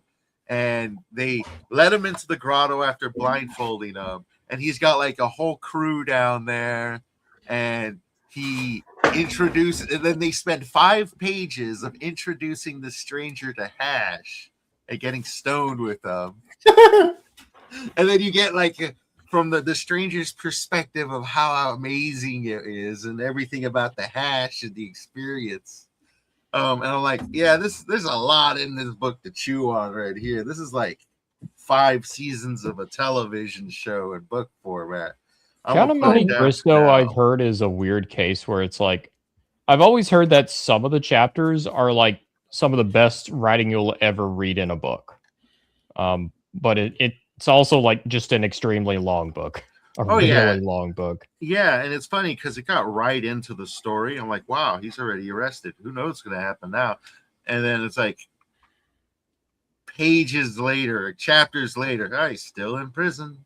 Oh, look, Napoleon Bonaparte started his campaign. Still in prison following this guy. Oh, Napoleon's been defeated. This just goes through the entire, like, you go through the entire history of Napoleon being defeated. Dude, I remember when in the movie he's talking about, he meets this other inmate in the prison when he finally breaks through the wall. Yeah. He's like, I'm going crazy. I've started counting every brick in my cell. And the other dude, like the old man, laughs. He says, yes, you've counted them, but have you started to name them yet? I remember that. And he breaks down crying. He's like, what the hell's wrong with this? So this is also one thing I love about John Carter, by the way. Yeah. It's sort of like, I'm going to make a weird comparison. I'm going to make an Incredibles comparison. Okay. Where it's like, in one way, it's this very pulpy, like very like adventurous kind of like sci-fi fantasy adventure. But at the same time, it's very family positive, Shockingly so with John Carter. Yeah. because Katie Usually, asks, in do I these- have time to stop by? We moved it at 10:30. Yep, Katie, just grab the link at the top if you want to swing by. You're welcome to do so. I'll be happy to have Hell you. yeah. Yeah. Go ahead, Otter. Sorry, didn't mean to. No, cut you you're off. good. You're good. But yeah, it's something where it's like you don't normally expect it because usually when it comes to like sword and sorcery or sword and sandal, it's like usually the main character is kind of betting a lot of different ladies. Like it kind of depends, but if we're going by the example of Conan or like Fafhrd and the Grey Mouser, they're usually not sticking to any one person very long. So Yeah. John James Carter Bond is or very Captain different. Kirk. Yeah. Like it's very much like Captain Kirk in that respect. That this It's like one's a new love interest every week. this one kind of has a little bit of like a Gilded Age fantasy kind of going Yeah. on with it, where there's always like one woman who is just the most beautiful and obtainable, unobtainable woman in the world, like a princess, if you will. And then your I mean, noble hero. in fairness, John Carter that's a good chose thing. John Carter chose well. Mhm. Yeah, he did. Yeah. Now one Let's that face He's it, a Tiger. waifu. one that we were talking about yesterday. If it wasn't yesterday, it was the day before yesterday. I was talking about Chinese comic books and how they have just a shit ton of panels on a single page. You don't hear too much about Chinese comics. Yeah, ever. Yeah. I believe they're called like wuxia or something like Oh that. yeah, Start with that. Wuxia. There Yeah, you go, wuxia. wuxia. And at least from my exposure, I got like 20 issues of this one called Oriental Hero, which is actually a very popular one. You'll find movies of this made in China. But what's interesting is, at least when they were making these, the whole style behind this was actually airbrush. Airbrush was their thing in China, as well as in Korea. I believe they also have some very interesting ones. But as you can see Yeah, they have right off, manhwa. as you see right off the page, you have this awesome particular stylish artwork. And one thing that I've also noticed is they try to bring out the mood through using plain backgrounds and that are all singular color and allowing color to be a very driving force. Like for down here, you got this very excitable facial expression that's just blue. Then right over here, the entire background is purple. You got this kind of guy being excited, and the top is white, but then blending into like an origin. All of it, there's just so much color that sort of sets the mood of these comics that I actually really like their use of color. And of 12 course, you got panels on the page as yeah, well. that's the first page, guys. That's the first page. That's the first page. And Not even that's like establishing. Now I know why we don't get Chinese comics over here. yeah. And they go straight into the action. There'll be pages that are just complete action fight scenes. This one's like an ongoing fight scene right here while they're having some minor conversation and sort of like flashback sequences, but then straight back to the fight. And you have these like two smaller panels here and this big fat panel of a guy grabbing another guy's arm, and then you got a panel behind it as a background of just a zoom in on the guy's eyes right there. And they get like, it's this weird action orientation that just leads everything, and you get crazy funky small tiny panels like this and even smaller ones, and then you get shit like this. You got like this normal flow paneling going on, and these three panels are like overlapped and sort of skewed next to each other, while providing a bit of negative space here to sort of make it pop a bit. Though it still does feel very crowded because of the small panels. Lots of reaction shots and facial expressions. Is that about the same size as a standard comic? Yes, absolutely. So it's not that magazine size where you have more room to play with. Yeah, it's not like magazine European. size. This is regular size. And they put a decent amount of details into these smaller panels. Let me bring some of them up here. You can kind of check out these smaller panels closer up right there. There's a fair amount of character detail there. Yeah, and then the coloring, that aspect that you were talking about, you see that in Bond Disney a lot. Yeah. Especially when the characters would have an emotional moment, whether it's anger or whatever, they Yeah. would just draw color one panel, just one color. Look at that guy's face. Look at that facial expression right there. So That's- Tiger Wong, we meet again. Yeah, yeah. You know him personally, don't you, Damage. Chris? Crouching Tiger, Hidden Dragon. Look at this. all conversation, action. Freaking huge ass fists, kicks going everywhere, trading blows left and right. And mind you, we're on page like 3 here. We're 3 flips in. There's 3 flips in, and we haven't stopped. I'm amazed that it's all left to right. Like it's reading like a Western book. Yeah, that is You know, interesting. that's yeah, like nothing. Like everything looks like it flows. It's just all over the But place. this is Like, there's so translated much of into it. English, right? Yeah, when they Chris? translated it into English, Uh, they renamed it Deadpool and Wolverine. No, James, I mean, this is translated flip into it. English. Yes, Yeah, this is translated into English. So they perhaps they mirrored it like they do with Maybe. manga. When they translate it into English, a lot of times they mirror the pages and panels. Well, I have the Vinland Saga, and it's English translated, but it still reads right to left. Oh, And yeah. I got the My Hero Academia, same thing. Yeah. Here's the thing, and I've talked about what I love and what I dislike about Vinland Saga, but that like overall it's like the highs in that series, like it makes it worth it, in my opinion. Yeah. Like definitely. Like it inspired me directly. Hell But- yeah. Yeah. Yeah. My only gripe was the dude who was protected by his mom and dressed up as a girl. I'm like, okay. Canute. Yeah, when we get to what was it? When we get to America or Vinland or whatever, and it was like, oh, come on.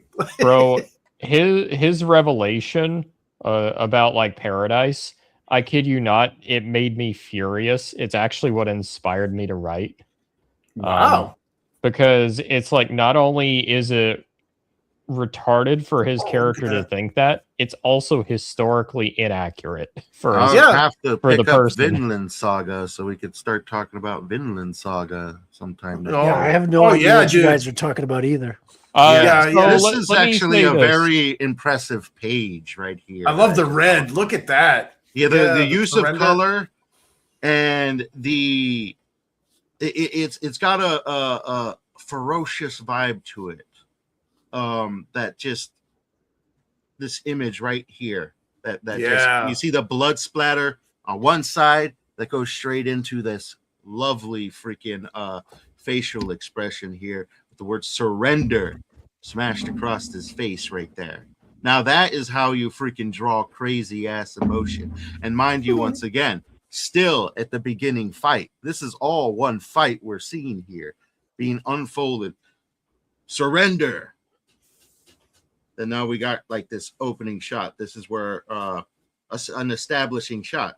We have our bad guy hurting our hurting somebody that I'm assuming is this guy's friend, because we were just flipping through this. I haven't read these in like 18 years. And it gives us a establishing anchor shot here, then goes back into the fucking action, which is what you need. That is freaking brilliant right there. And that's the kind of stuff that I like about these. And like you said, they're not really talked about or shown off, but look at this action. And they're not really using any strange techniques with the paneling either. It's primarily just square paneling and placement, as well as a lot of facial shots and boom, huge action sequences across. And where that no fist is angular hitting the panels. face, there seems to be actual oomph behind it. You were Yeah, pointing out a few weeks ago. Yeah, is that where, a Chinese yeah. onomatopoeia or is it just design? I think it's just Right. design. Yeah. It's just design. Yeah, but you Yeah. were mentioning in another book a few weeks ago how fist was punching into somebody, but it just seemed to be placed. It didn't seem to have any Yeah. impact. Tap. Yeah, like look at that. You got this huge one, fist going forward. Second one, same fist going through face.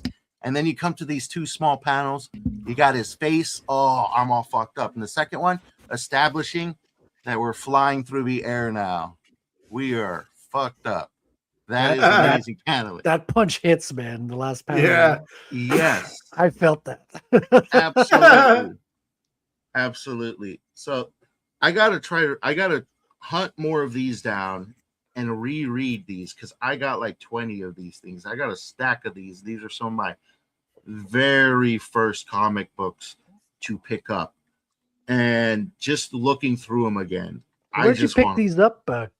Dude, Mike, these were my first comic books. I literally just went through a gigantic flea market, a swap meet, and someone was selling 25-cent comic books.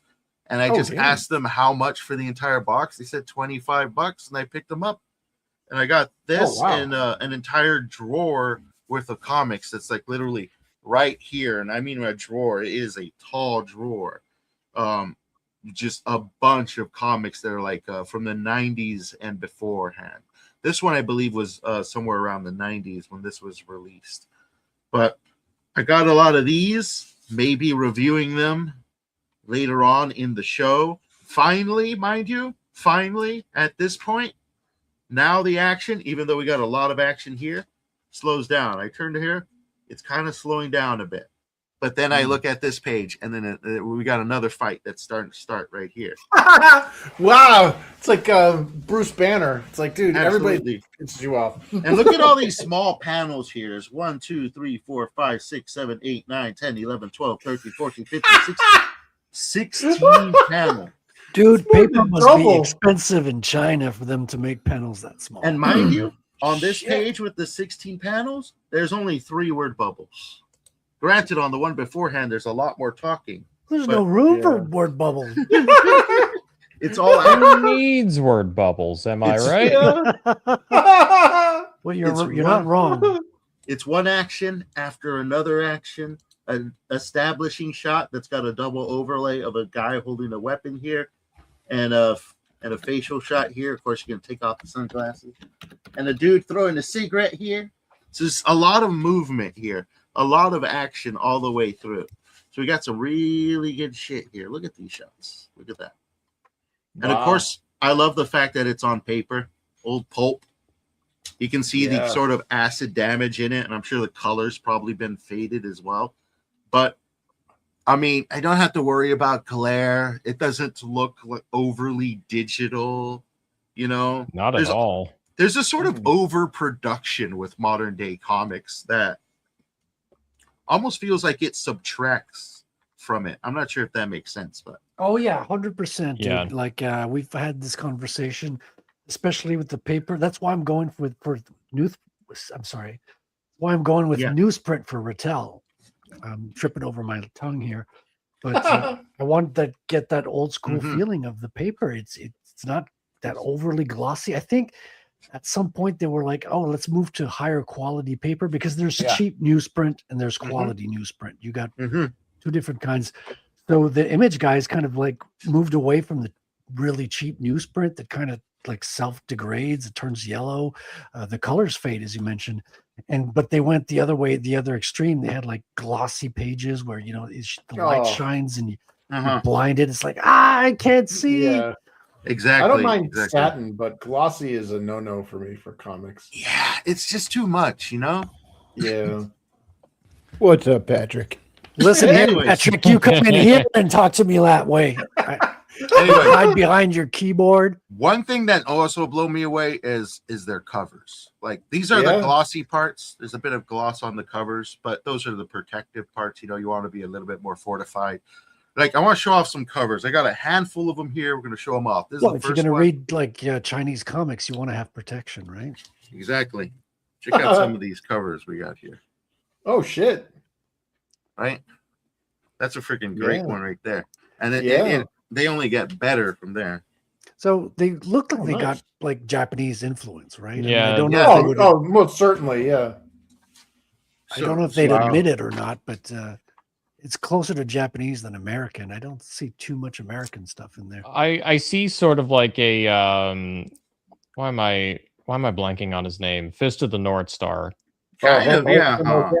Listen here, headless bourgeoisie. Whose side are you, anyways? But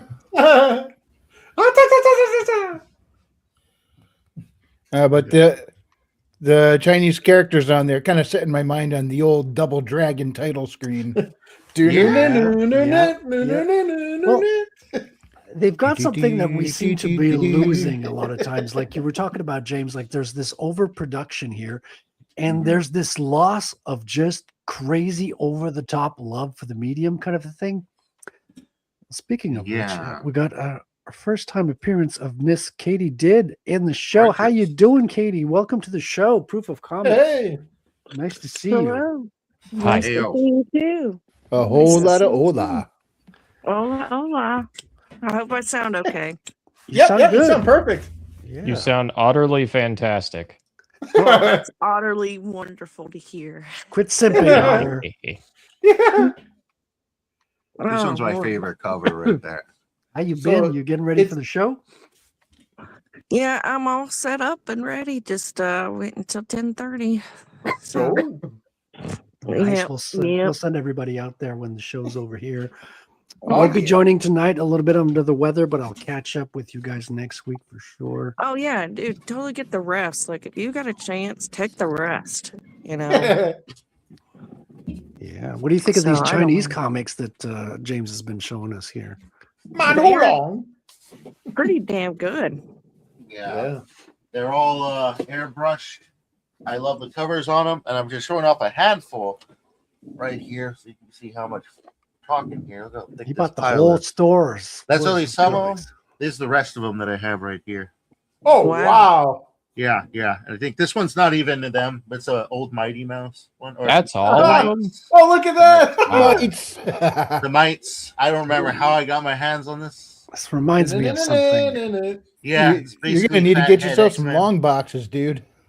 I have so many boxes. I basically just repurpose old Amazon boxes right now when it comes to drawers. Listen, Patrick, you have no power here, okay? We treat Katie with respect. You know, here. that's sad because I was going to send Patrick the link tonight. You have no power here, Patrick Quinlan. Not welcome tonight. He's blacklisted now. I might ban him later. I'm thinking about it. As one does. Yeah, that's my. Hey, that's what I'm good at. Okay, thank you, Patrick. Get out of here. Get out of here. I just want to hear that in Scorpion's voice now. Yeah, get out of here. That's what we'll Somebody say next needs time. to make that a mod. So, have you read any of the books yet, James, or are they too new? Yeah. Oh no, these. You haven't had the chance yet, right?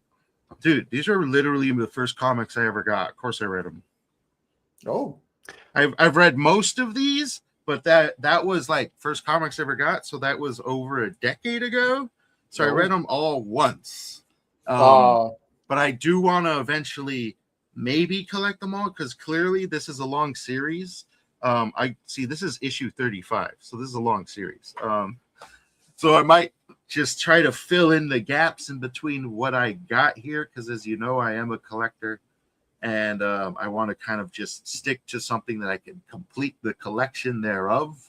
And these might not be them, but they were just stuff that I literally stumbled across at a swap meet one day. Headless Bourgeoisie says the stories are pretty good. The translation to English are clunky, though. I mean, that I would think that's part of the charm. You got to read it in a broken English accent. Right. It's like watching a dubbed kung fu English? movie, right? It's like you kind of like the bad English, the bad dubbing, all that. Yeah. All that jazz. English. Absolutely. Connie Maguilo. So are the stories any good, James? Do you concur? I enjoyed the story. I was actually telling. Whoa, are those dildos? What was dildos? What's going on here? Nunchaku. Oh, dear. Those are sausage links. Yeah, There you he needs Why to. are they circumcised? Send them back to the drawing board. Italian, right? Hey, yo, oi. Yeah, those totally look like penises. Right? That's just your dirty Western mindset. He's the master of kung fu. If it was a Japanese Don't you mean comic, the those master would of be, cock fu? If there was The if those CUM were food. Japanese comics, they'd be censored. They'd all be like pixelated out. Yeah, just pixelated genitalia. That's it. Wakarimashita. It's got Street Fighter 2 vibes. I like the street fighting kind of style. Yes. Onegashimasu. I'm sure that there's a video game of this series out there because it's like very popular in China. Very popular. They got movies about it. There's Nice. the bites one we saw already.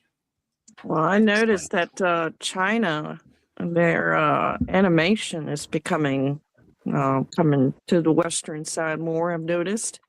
I'm sure Not it just is. Japanese, but Chinese animation now. So Whoa. it's like they're kind of like catching up finally, you know?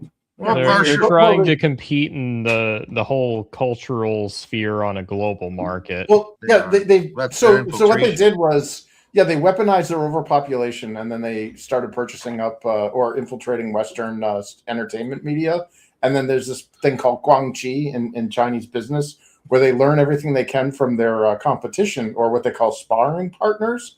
And then once they learn everything that they need to learn, they end up pulling out all of their Chinese employees, gutting or sabotaging their Western competitors, and then basically like ripping them off and making all their own stuff using the stuff they learned from the West. Yeah. Now, when you look Big back at all issue, those really- jokes from the 80s about the Chinese people with their cameras, we look back at that now and all of a sudden it's not so funny anymore. Is it? Yeah, it's like, oh Yeah. shit. The big issue really is not the fact that it's a Chinese business, but it's a Chinese business that has ties to the CCP, which is every Chinese business. Yeah, you can't have a Chinese business unless it's the CCP. Right. That's the big problem. Yeah, any Westerner that tries to, or outsider that tries to do business in China, like McDonald's and stuff, they actually have to go through a proxy. Like I worked in a game studio, and we actually had to like bribe the government to like set up a business over there. And it was technically our employees that were working in the Shanghai office were actually working for the CCP, and then that proxy led back to us. So yeah, fun stuff. Well, I've watched like there's one a Chinese show on Crunchyroll, and it's like going back to their era kind of setting. But like, man, it's hard to watch. It's because it's so hard to listen because their language is so obnoxious. It's so obnoxious. I'm like, I have to agree with you on this, but absolutely. Well, I used to work at a place Mandarin where specifically. I had to work with a whole bunch of folks from China, and in the lunch hall, they got so loud, and the way they speak. I know it's a tonal language, so volume has emphasis and purpose, but they would actually clear out all the other employees from the lunch hall because they were so loud while playing a game of checkers. It was unreal. Oh, Well, damn. it's specifically Mandarin that's the culprit. I hear Cantonese is way better, but Mandarin, yeah. It could be. How many different languages do they have in China? They got like 3 or 4 of them, don't they? It's like three main there's languages. Mongolian, Fukienese, Mandarin, Cantonese. God, what was the other one? Whatever. So there's the native of Taiwan as well. There's a native Taiwanese language. Then there's like dialects of the languages. So there's the Kowloon form or the Kowloon Bay form of Cantonese, and then there's the whatever the Thai or the Taiwanese version of Mandarin is. Like, there's words that are just different. And I learned was it Chinese New Year or Lunar New Year or whatever? Like, if you say in the wrong language or wrong dialect, people will get pissed if you wish them like a Happy New Year. So wow. Kung Hee Fa Chai or whatever, which is like one Happy can. New Year. Yeah. They'd be like, I thought that was a type of tea. So yeah. they have many languages and they're all obnoxious. Yeah, well, Yes. I was working security at this place, and one of the officers I worked with, she told me that her daughter came to her the other day and said, "I'm thinking of learning Mandarin," and she was like, "No, absolutely not. I don't want you speaking that anywhere," because she's had to sit there and listen to this. And one day we actually went over at security and told them, "Shut the F up." It was that bad. We didn't mind them doing their thing. It was cool, but it was just so loud that people were skipping their lunch breaks because they didn't want to hear it. My dad used to do bus tours, take tourists throughout, different routes and throughout old Quebec and stuff. And he said the Chinese were the worst. When you take them to the restaurants, they had no manners. No manners. They were just like pig out. Yeah, they're in someone else's country.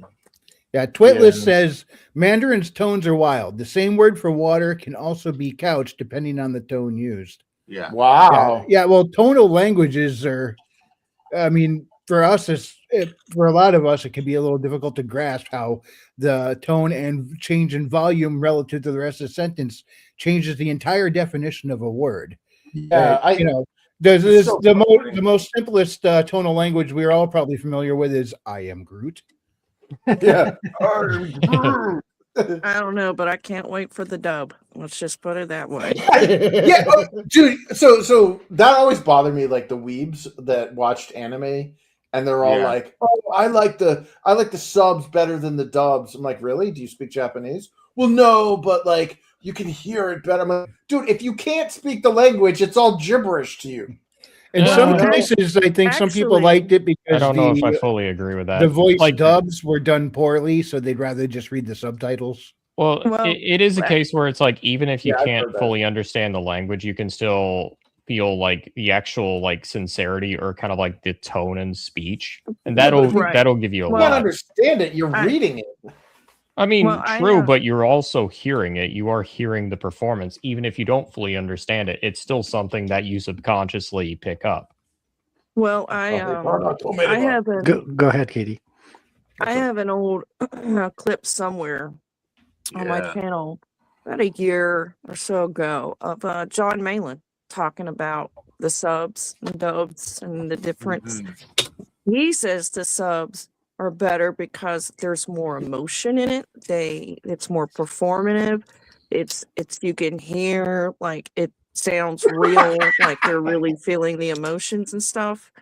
And he said some other things that was quite interesting. But yeah, I remember I clipped that for my anime show because I thought that was quite interesting. You know, Some but of it is I don't mind also subs. I don't mind subs because I'm kind of used to it. But fucking Chinese subs, get the fuck out of here. Oh yeah. Some of it is It's like, oh my god, shut! It's like how nails about on a those, chalkboard. How about some those of it Asian is also a fact of just the so it like for me more than anything, and don't get me wrong, sometimes the dub is better than the sub. I'm looking at you, Cowboy Bebop, Yes, Full Metal 100%. Alchemist. Like I'm not even gonna contest that. The dub is better. But for me it's something where it's like when I hear a lot of dubs when I watch an anime, I'm like, oh my god, this voice acting is fucking destroying my ears. Like, please make it stop. Well, have you noticed too that a lot of it's the same actors a lot of Yeah, times? there's like three of 'em. And it's like I understand, like, but like for instance, David K. He's the voice of Sesshomaru, but he's done like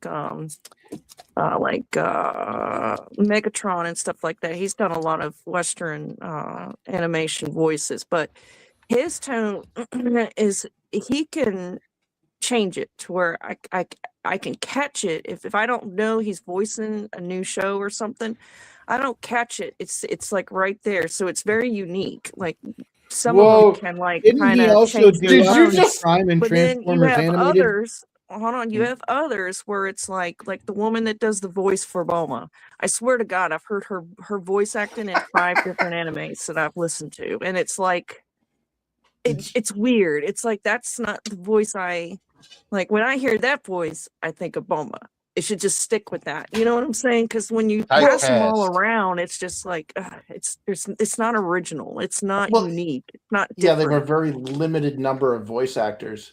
But dude, you totally dropped one of my favorite anime references. I think Sesshomaru is better than Inuyasha. Yeah. Well, David K, like even the voice actor, the Japanese voice actor for him. Now, I do like his voice. It's very it's very like deep tone, masculine. But like with David K, yeah, his voice is perfect for it too. And it's changed a little bit, but not too much. Like Richard Cox, for instance, who voiced Inuyasha. Recently with the new series, like you could still hear the old tone, but you can tell that his voice has matured so much. And it's kind of like depressing because it's like I don't really like this new tone of yours. Like I can hear it, you know, I can hear Richard, but like it's different, you know. I don't know. I'll put it this way. The reason why hell I yeah. did the reason why I hated Attack on Titan for so long was because of the dub. I hate the dub for Attack on Titan. I think I don't it's think I ever terrible. got through that one. Yeah. Yeah, and the Headless is sub mentioning far better. Headless is mentioning the English dubs for Voltron. And I grew up watching that, so I know what he's talking about. And I think they changed a lot of the dialogue as well because they wanted to clean it up for the little kids. And they started narrating everything they do as they do it. Show and that it was open really again. annoying. Open that up again. Wrangler. Yeah, this is full color, by the way. This full color. That's okay, gorgeous. I was about to say, I remember the old original Rumiko manga. So this is an updated kind of version, which is just from the show itself. Like Yeah, it it's looks like cut scenes cells. from the show. Yeah. I see. I want the original. And I this want was still the pretty original old, draw. though. It is still pretty old, though, because I got this when I was in high school, and I'm in my 30s, so... I'm in There my you go. 30s too, so yeah. Okay. So it's Okay, a little older, kids. but the original Rumiko drawings, like her manga when she did it, Yeah, so she had all beautiful. the duotones, like the little like shading with the dots and stuff. Like, How do you do, fellow kids? What? Right? get off my property. I'm such an Stop old reading Inuyasha, you damn kids.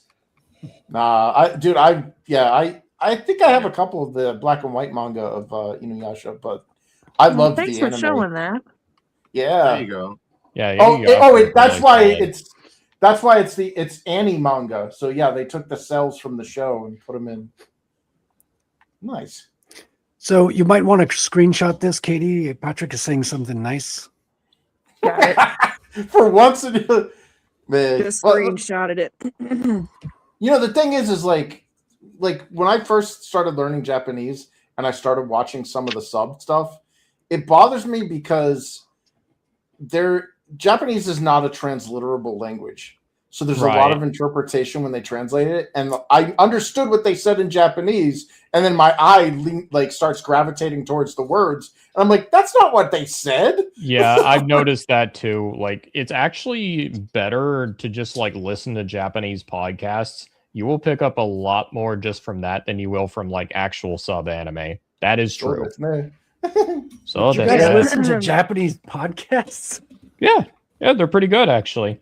There's a few that are. It's like you won't understand it all one-to-one or anything, but the idea Pick up is words. you're kind of picking it up subconsciously, Yeah. where it's like your Immersion, brain will yeah. pick apart phrases, and it's like, here's the thing. A lot of it is not directly translatable to English. That's not kind at of the all. big reason. So it's I like know it's karate better and a to couple learn other Oriental words. Yeah, it's better to learn it just like on a basic level, like letting your brain hear the phrase and just internalize it. No, I mean, Well, as a French speaker with whose mother tongue is French, like I totally understand learning a second language. I've just never heard an American talk about learning a second language before. I'm just shocked. Well, we had a joke in class, which was, Sacre bleu. what do you call somebody who can speak multiple languages? They're called a polyglot. Somebody that can speak like two languages, they're called bilingual. What about somebody who can barely speak one language? American. This is true. I tried to learn another language and I finally realized, what am I doing? I don't even have English right yet. Hey, that's not American. It's American. America, baby. All right, guys, I gotta hop off here and get ready. But thank you for showing the book. Oh, it's good to see the manga. It's like, Thanks for thank hopping on, you. Katie. Have a great night, Katie. Catch her on CG After Dark tonight. I will not be joining them tonight, but I'll be there next week. Yeah, we'll be closing the show real soon, and you can go on and hop on and follow them over there. To you, Katie did. Arigato gozaimasu. Jana.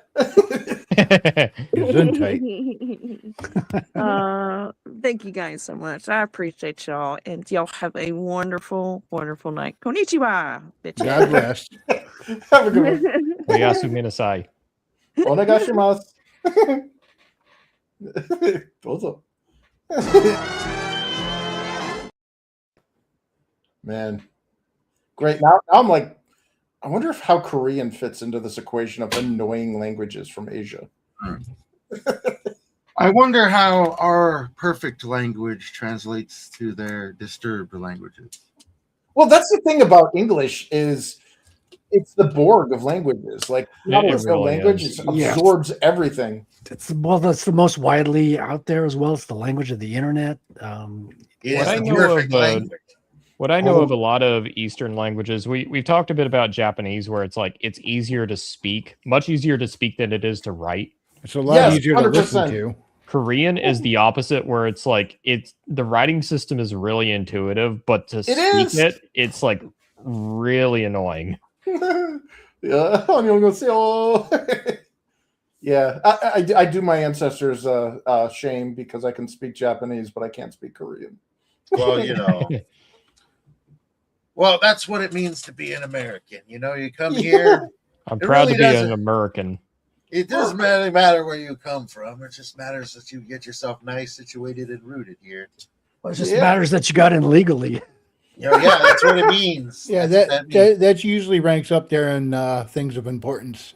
Legally? What are you talking about? I mean, from the north border, Otter. Snowbacks. I thought they were called was it maple syrup backs or I thought you were going to say snow we're angels. maple syrup backs here in New England too. So yeah, yeah, that's true. This tells you just how southern I am. My family, we don't even say syrup, we say syrup. Syrup. Do you Yep, know the syrup. snow angels down there in Florida, Otter? In Florida, no. In my homeland of Tennessee, yes. What? Because that's what we call Quebecois tourists down in Florida. They call them snowbirds. That's what I mean, snowbirds. Oh yeah, Oh, yeah, they're staying in New oh. England. Yeah, I was thinking of like snow angels, where it's like you get in the snow and you're literally just making an angel shape. Yeah, I just fucked up the words because English is not my first language. I'm actually AI auto dubbed when I do the show. So that's nice. you get the snowbirds and we get the leaf peepers. Oh yeah, every year in autumn they just come in and it's like, oh, you wanted to get somewhere on the highway? Yeah, good luck. What do Japanese podcasts talk about? Godzilla, weird candy, salt pulp, and all those interesting subjects. Well, it's It like sounded here's the Indian. thing. There is one like there's a whole network of Japanese podcasts that's meant for like if you're kind of like just getting into Japanese as a language. It's called Nihongo Kontepe. Really solid Did you one. just cuss at me? Yeah, I did. But like some of it, so a lot of it, they will kind of like talk about America. That's some of it. Others, they will talk about habits. One of my favorites though is they have like one podcast that's like, hey, this is for like DBZ folks. Yeah, if you like Dragon Ball Z, you're here. Like, time to talk about it. Have you seen or heard the difference between Goku in the Japanese, like I guess subs versus the English dubs? Oh, Like, I it sounds haven't like heard it's him in the it's subs. a girl. But yeah, it's definitely something where it's like, yeah, just watch the dub. Like, it's It's a girl. I was like, I watched an episode and he was fighting against Frieza, and I'm like, why is Frieza's voice deeper than Goku's? Ooh, Gogeta. It is weird flipped because through it's this like more when I've read it. But it go is ahead. kind of weird that shonen anime either lives or dies on its dub. Like Dragon Ball Z and I'm trying to think what Well, else. you know, there's more Americans than there are Japanese people back. Well, it depends because like when I watch My Hero Academia, I can stand about 2 seconds of the dub before I have to swap over. But Dragon Ball Z, on the other hand, dub's great.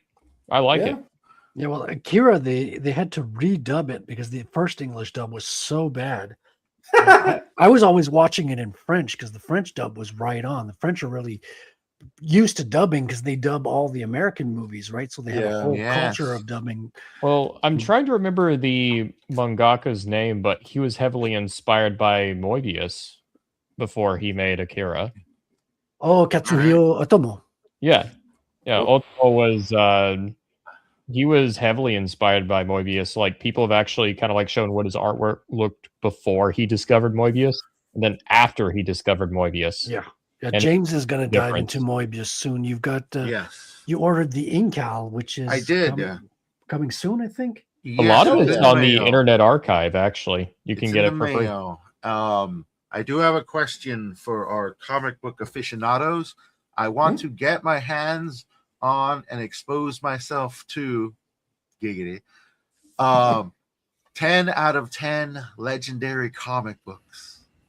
Oh. So any 10 out of 10 legendary comic book recommendations, throw my way. So that's why I came up with the Incal Incal. and the Meta Barons. But what I mean, I would say maybe get V for Vendetta. That's Oh, a top, yeah. That's You can't go wrong with any of. Well, yeah, any of his are really good. What's his name? Moore. Alan Moore. Yeah, Yeah, I Alan like, Moore. All of his books are great, dude. I like Promethea. Promethea is fucked But up. I do want to kind of get a broad exposure of separate, creators. But I'll definitely do it. I'll get a few mores. I'll get some Yeah, it's- more. It's weird because it's like you got to separate the art from the artist because the guy's like an asshole. He like basically told everybody that they were liking they were enjoying Rorschach the wrong way. Oh, it gets worse than that. Like Alan Moore, for me, I kind of put on a similar level to like Stephen King or George R.R. Martin, where it's like they're talented, but they're fucking weirdos. And Yeah. some of their writing is fucking weird. Yeah. Two usually go hand in hand. I hope people say that about me someday. He's fucked up. I want that on the back of the book. But he's talented. We have to tolerate him. We gotta put that on the back of the book, like in quotes. He's talented. That's why we gotta tolerate him. Yeah, let's just like attribute it to somebody. I just pull out random comics now. Guardians of the Galaxy. Yeah, this is a hardcover. Well, it wasn't a hardcover. It had a it is a hardcover, but it had a flap on it. I don't know what happened. But this one is basically the first handful of Guardians of the Galaxy. Yeah. I've read it. Doesn't make much sense out of order, but it's fun. Yeah. You go Sean straight Dew's into in it. there. Yes. There he is on the right. Yeah, I have a in orange. couple of issues of Guardian of the Galaxy. Yeah. And that's why when these characters showed up at the end of part 2, I was like, oh shit, that's the crew. Yeah, now Yeah. technically, I think this version of Guardians of the Galaxy, that's like way in the future, right? Yes, I believe so. I don't know. I like because this one doesn't bring in the newer Guardians. This one's just all the old school ones. So I don't really know canonically when they show up. But this is Earth all shall overcome. Earth shall. I actually really like that tagline. Earth shall overcome. The ones I have are Very drawn by strong. Jim Valentino, who went on to draw Shadowhawk. And he was one of the first generation Image boys. Jim Valentino he was a good friend of Rob Liefeld. He knew everything about making comics. Yeah. Which was rare for the Image guys. They were all like specialized in drawing. They were the best artists, but not every one of them knew how the sausage was made, so to speak. Yeah. All right, Jim, I just Jim want to say one thing Valentino. before you continue. Yeah, I go on. like this freaking paneling. We just got this 3-way split. I just really enjoy that. I don't know why, Yeah. but like I've noticed myself being drawn to attractive paneling. That's very sci-fi. Yeah. Yeah. Yeah, you got That one's broken actually pretty crazy, paneling. too. Yeah, it's interesting. Yeah. Yeah, It's very manga. You don't see, well, I've never even seen manga do it layered like that because it looks like some panels. It looks like a bunch of photos Yeah. laying back over on top. one another. Yeah. Very interesting, huh? It is.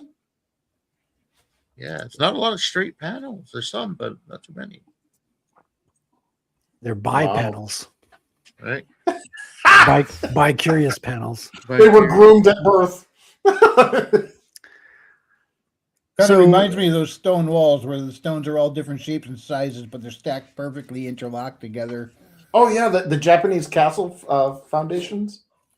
So yeah, I was James, about to suggest Dark Knight Returns, but Yeah. I know a lot of people are split on that one. I personally really like it, but I do understand a lot of the criticism for it at the same time. Is that the one with the female Robin?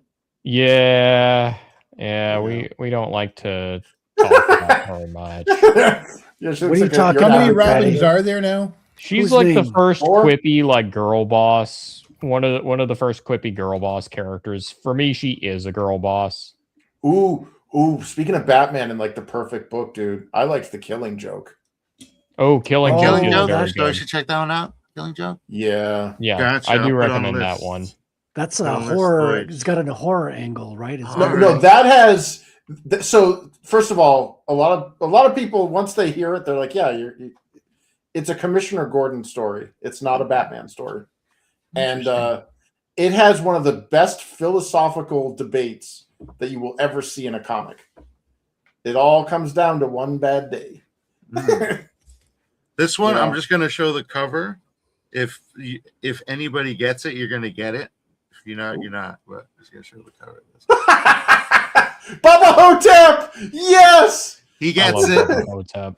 He gets oh my it. God, Bruce Campbell made that film, dude. I freaking love it. Yes. What the fuck is this? It doesn't even rhyme well. Oh This my is God. Bubba Hotep versus the Cosmic Bloodsuckers. Oh, dude.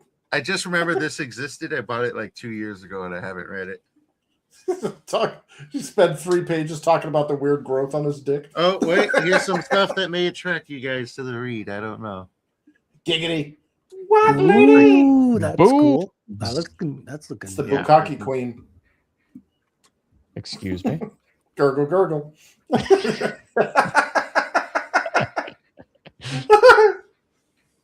I hate you. That's right. Let the hate flow through you. Let the hate flow. Man. We're going to have to read this You sooner can or draw later. boobage. Yeah, this looks good. Yeah. Anybody who doesn't know, What are you doing in here? Well, don't stare.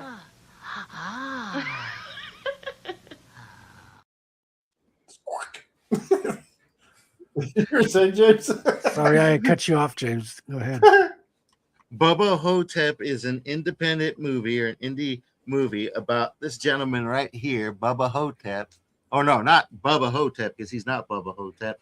He is a old man who may or may not be Elvis, who switched his identity with an Elvis impersonator just so he can kind of, escape, or at least that's his story. And he spends his days in an old folks' home, slowly dying. And while he is there, somehow a mummy who is known as Bubba Hotep comes back to life and starts killing his fellow old folks. So it's up to him and Black JFK to go out there and stop I love it so much. No, it's worth checking out the trailer before you go to bed if that interests you. I love explaining the premise That's to a Bubba Hotep to hell of a- somebody who That's a hell of a isn't. pitch. Yeah. You just scared the normies. Was it Black JFK or the mummy? Shit, they shot me. You had me at old folks' home. No, it's Bruce Campbell, obviously, is the main character. It was freaking hilarious. Man. So I got to dig into this. I always like these sort of releases, and of course, graphic novels. So got us some nice fat pages to read through, which is what I like. Who produced this? IDW. So hopefully before their woke stage. Pretty much anything that Bruce Campbell is in, though, it pretty much turns to gold. Yeah. Turns to something. Yeah. Yeah. Ash versus the Evil Dead, dude. That is a freaking great series. Man. You were saying Yes. Dead Ice in Damn, Space? on cue. I actually Yes. both of these were in the exact same container, so it was open. Yeah. The Bruce James Campbell is the container. only guy I know who buys books by the container. Only once. Yeah. This one, Wow. hopefully, once again, another one I haven't read, but I found it for $5 down here at Frankensons, which 99.999% of people don't know. Frankensons is California's largest collectible show, which is essentially just a gigantic showcase of comic books, graphic novels, and anything collectible, sports, cards, you name it. And it's just an indoor swap meet full of shops and stuff. I think I may have shown off some photos once or twice of that place, but if you're looking for it, you're most likely can find it right there. And I believe it's in, last I checked, it was Pasadena. Hopefully it didn't burn down. But burnt down once before. So, you can always move it. but it's a brilliant place. Stanley used to go there all the time. And when I go there every now and then, I just find a bunch of shit for sale. I find some good shit for sale. This one I got for $5, which is not bad. And then you'll find just people. It's like an indoor swap meet. You'll see like just stacks of comics like this, and then it'll be like 25 cents. You pick which ones you want, and take them back with you. So now I want to see like a body cam of James going into these swap meets and bookstores and picking up books. Right, it's all the Terminator view, like the put it on the glasses, identifying comic boxes. Yeah, dude, there's like numbers and it's spitting out stats and stuff. Looking for a sale. Too expensive. Too expensive. Too expensive. Yeah, assessment, waste of money. Waste of money. Too expensive. Piece of shit. Too expensive. Well, hopefully you got a couple of names to pick up on the 10 out of 10 books. Yeah, it'd be nice to have a streak of you because you've got a unique take. That is your paw, James. The space pug. The space pug. He's exactly. He's like, this book's mine. Now you have to buy him a spacesuit now officially. I do. He's over here wanting to get his comic books back. We'll let you go back to your pug soon, but I want to say real quick, it's good, man, to have your view on things. You're like you're very honest with what you're looking. You got a down to earth kind of, and you're not wrapped up in the industry, so you got a fresh take as a I'm reader. just a consumer. Yeah, so which is good. Just because I wanna. I don't. So it's nice to see you review the indies. I'm looking forward to you reading a bunch of 10 out of 10s and giving your honest take, because they may not hit with you. They may do, or they may not. Yeah, definitely. Because I just like I like the format. It's a great way to consume stories, and it's a perfect format for pretty much every type of story. Though I would think more dramatic stuff you want to keep the movies, because those would be kind of boring panels without vampires and killing shit. But that's just my take. Who knows? It is your take. Soon you will learn that comics is the superior medium, and there's no sound that equals the sound effects you put in your head. Are you sure? I know. Okay. So I speak from fact. Ladies and gentlemen, yes, go ahead. No, that was it. That was done. Okay. Well, this brings us to that point in the show that I like to call Kill Time. Hit it!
Shit!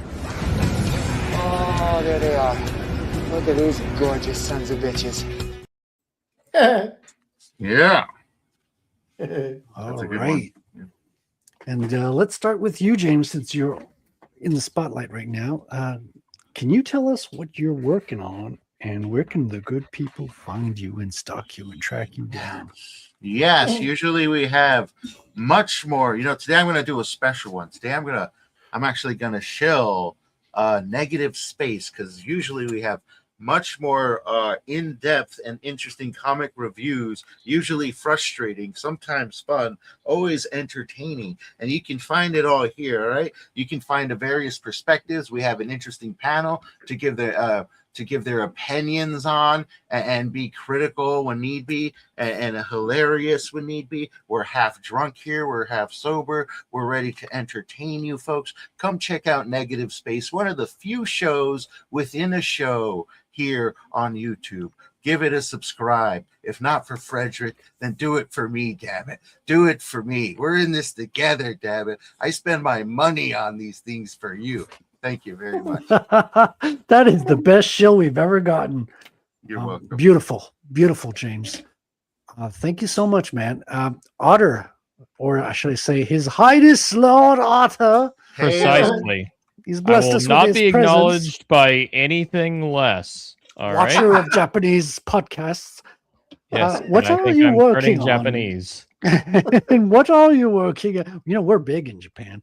Exactly. What are you working on, and where can the good people find you? So, if you're curious about what I do, you can find my sword and sorcery books, Curse of the Star Raids and The Shadow of Twin Moons, both part of the Steel and Stormbright saga on Amazon, all the big retailers. I've got the new edition up, which mostly just has some formatting fixes and stuff like that. Never mind the little hiccup I had with Amazon along the way. We'll forget about that. Anyways, if you want to check out my YouTube channel, you can find me on YouTube and X. I stream regularly on Mondays and Fridays, where I usually do games, but I've also recently been doing a few indie interviews. You can check out my interview with Maji-chan for her book, The Legend of Shlar, that was up just last night. But yeah, I've also got a review for a very special book coming up. It goes by a little old name called Morning Glory Milking Farm. Oh dear God! No, don't watch that. Do not. Don't touch it. Don't click it. Here's the thing. I've already read the fucking book. Okay, I might as well review it. I want to get caught. Dear Lord. By the way, I'll clue you guys in on a little secret. I have like a little skit at the beginning where it's just Christopher Walken saying we need more cowbell, but it's just like my face photoshopped, just like Will Ferrell to the side. It's like the fuck. Emphasis on the feral. Frederick, pull up my screen real quick. Pull up my screen real quick. Of course. Ta-da! As was recently spoken, The Curse of the Star Rays. Also, a nice my God, fat book here. You get a decent book with a decent cover. It feels nice Real in the hand, thick. which is what you want. It's nice and thick. This is a girthy boy. All right, you got plenty. You got plenty of reading material here. You got excellent artwork. You get even more artwork in the sequel. Okay, because that's how you're supposed to do it. You get it all here. You can check it out, ladies and gentlemen, right there on Amazon. Where can they find this, Otter? Tell them where they can find this stuff at. Well, you can find it primarily on Amazon, but all the big retailers, Barnes & Noble, Walmart, like pretty much any retailer you can think of, even libraries can can put it on their shelves. So yeah, there are no shortage of options. The main thing I wanted to do with the second edition is whenever I release a new book, it's not going to take like a month for anybody outside of the States to get it. Yeah, there you go. That is going to be the main advantage. Yeah. There you go. Yeah. Yeah. Good book. Nice girthy book. Yeah. There's a lot of plot, you know. That's what I'm saying. Enough plot for both hands. And exactly. There's some Now you're beautiful thinking. art by moi in the second book, so you got to boy. get through the first one before you can get to the good stuff. Hell. And Sheldon asks, can you find it in audiobook? Yes, you can. There are audiobook versions for both books. And You they're can good. find that on Amazon, of course. So It's yeah, a good it's audio. also on. The reader uh, does a lot of voices. He's yeah. very, very interesting to listen to. That is Sonnet, more specifically Son of Sonnet, Mhm. because I know two different sonnets, believe it or not. Yeah, but he does a fantastic job. I've given him some tips before, but yeah, like I hardly need to. Like, dude knows his shit. All right, and I couldn't be happier with how he narrates. He does a fantastic job. Now I got to catch up because I only know one. Well, then again, I've talked to the Son of Sonnet before on Discord, so I guess you could say I know two. Regular, why don't you Aikido this into your own promo and tell us what you're working on? Because I know you're working on stuff you were working right before the show.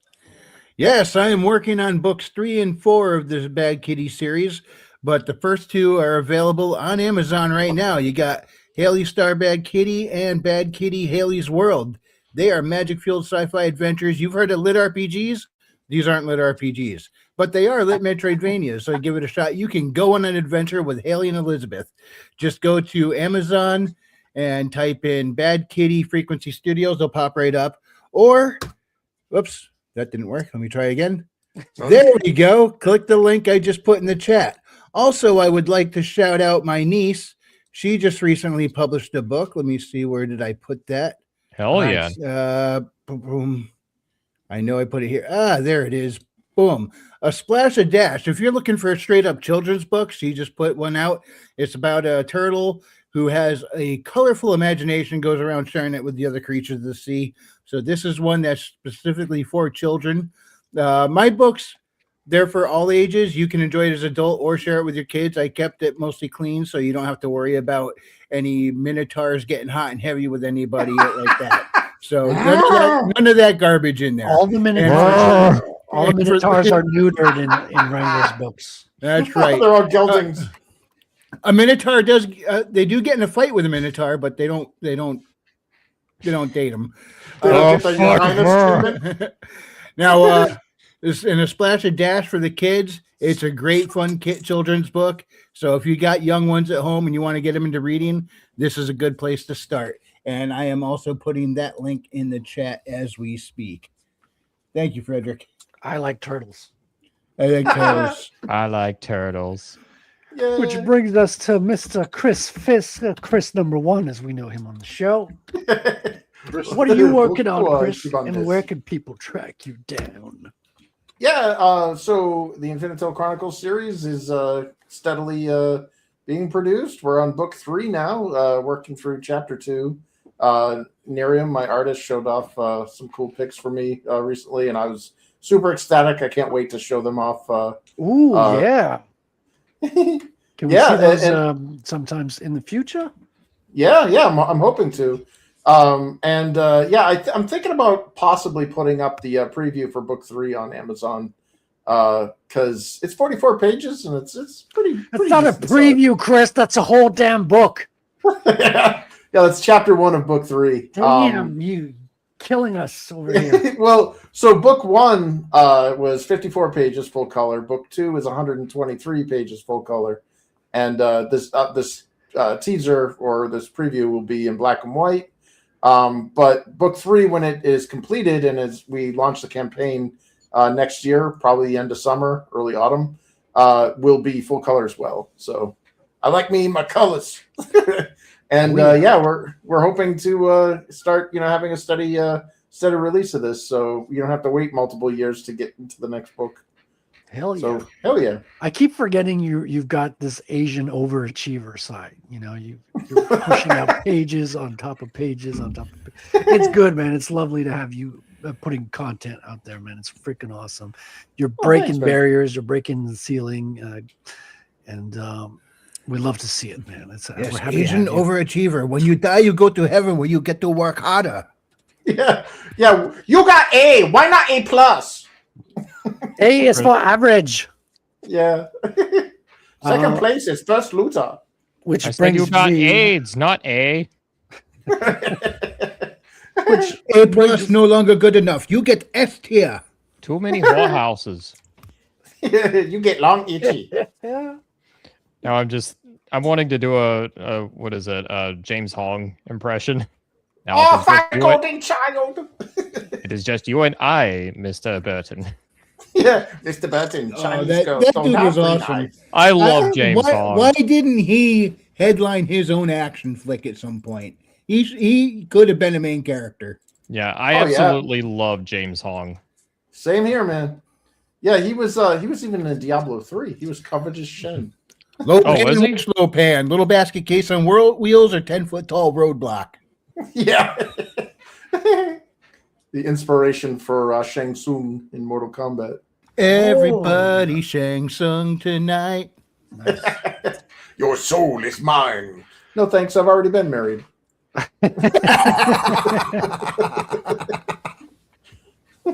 Which brings me to moi. I'm working on Rattel comic, and it's almost so close to the end. Chris has been helping me, guiding me with the design stuff on the back of the book pages, because that's where I'm at. All the art is done. All the lettering is done. I'm just doing like the supplemental stuff. The trading cards are done. I'm getting them out to the printer real soon. So we're in the final thrust of it. We've got the Rattel Second Chance Found My Comic is out. So let me drop the link as well.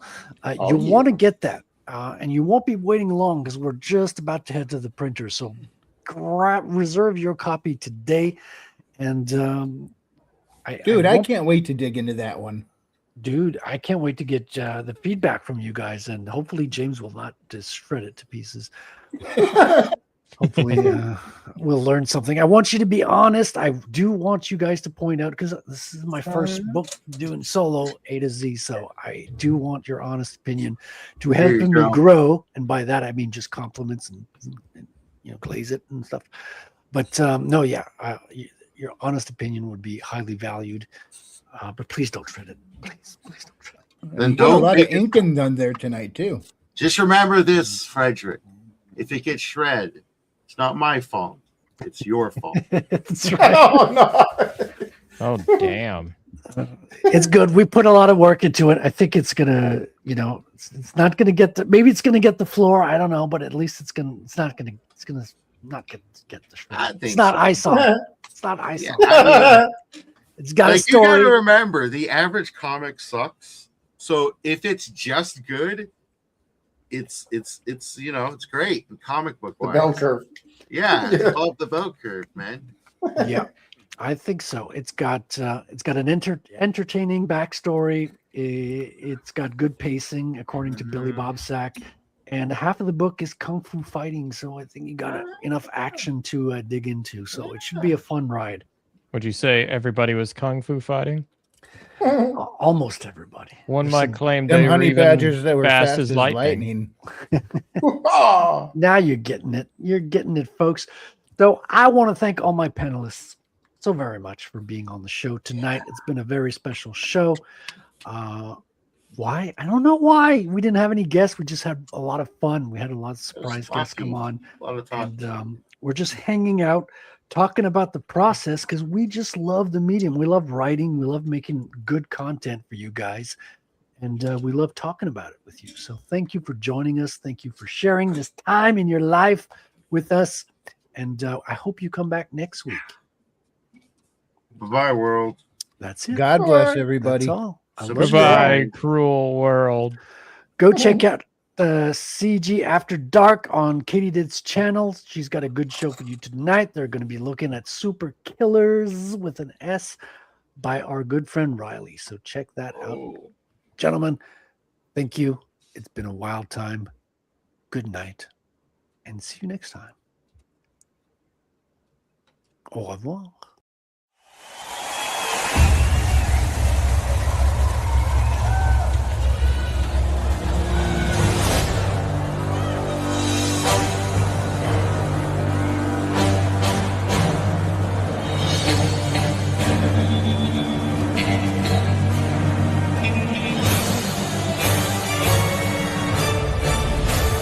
Boys, boy,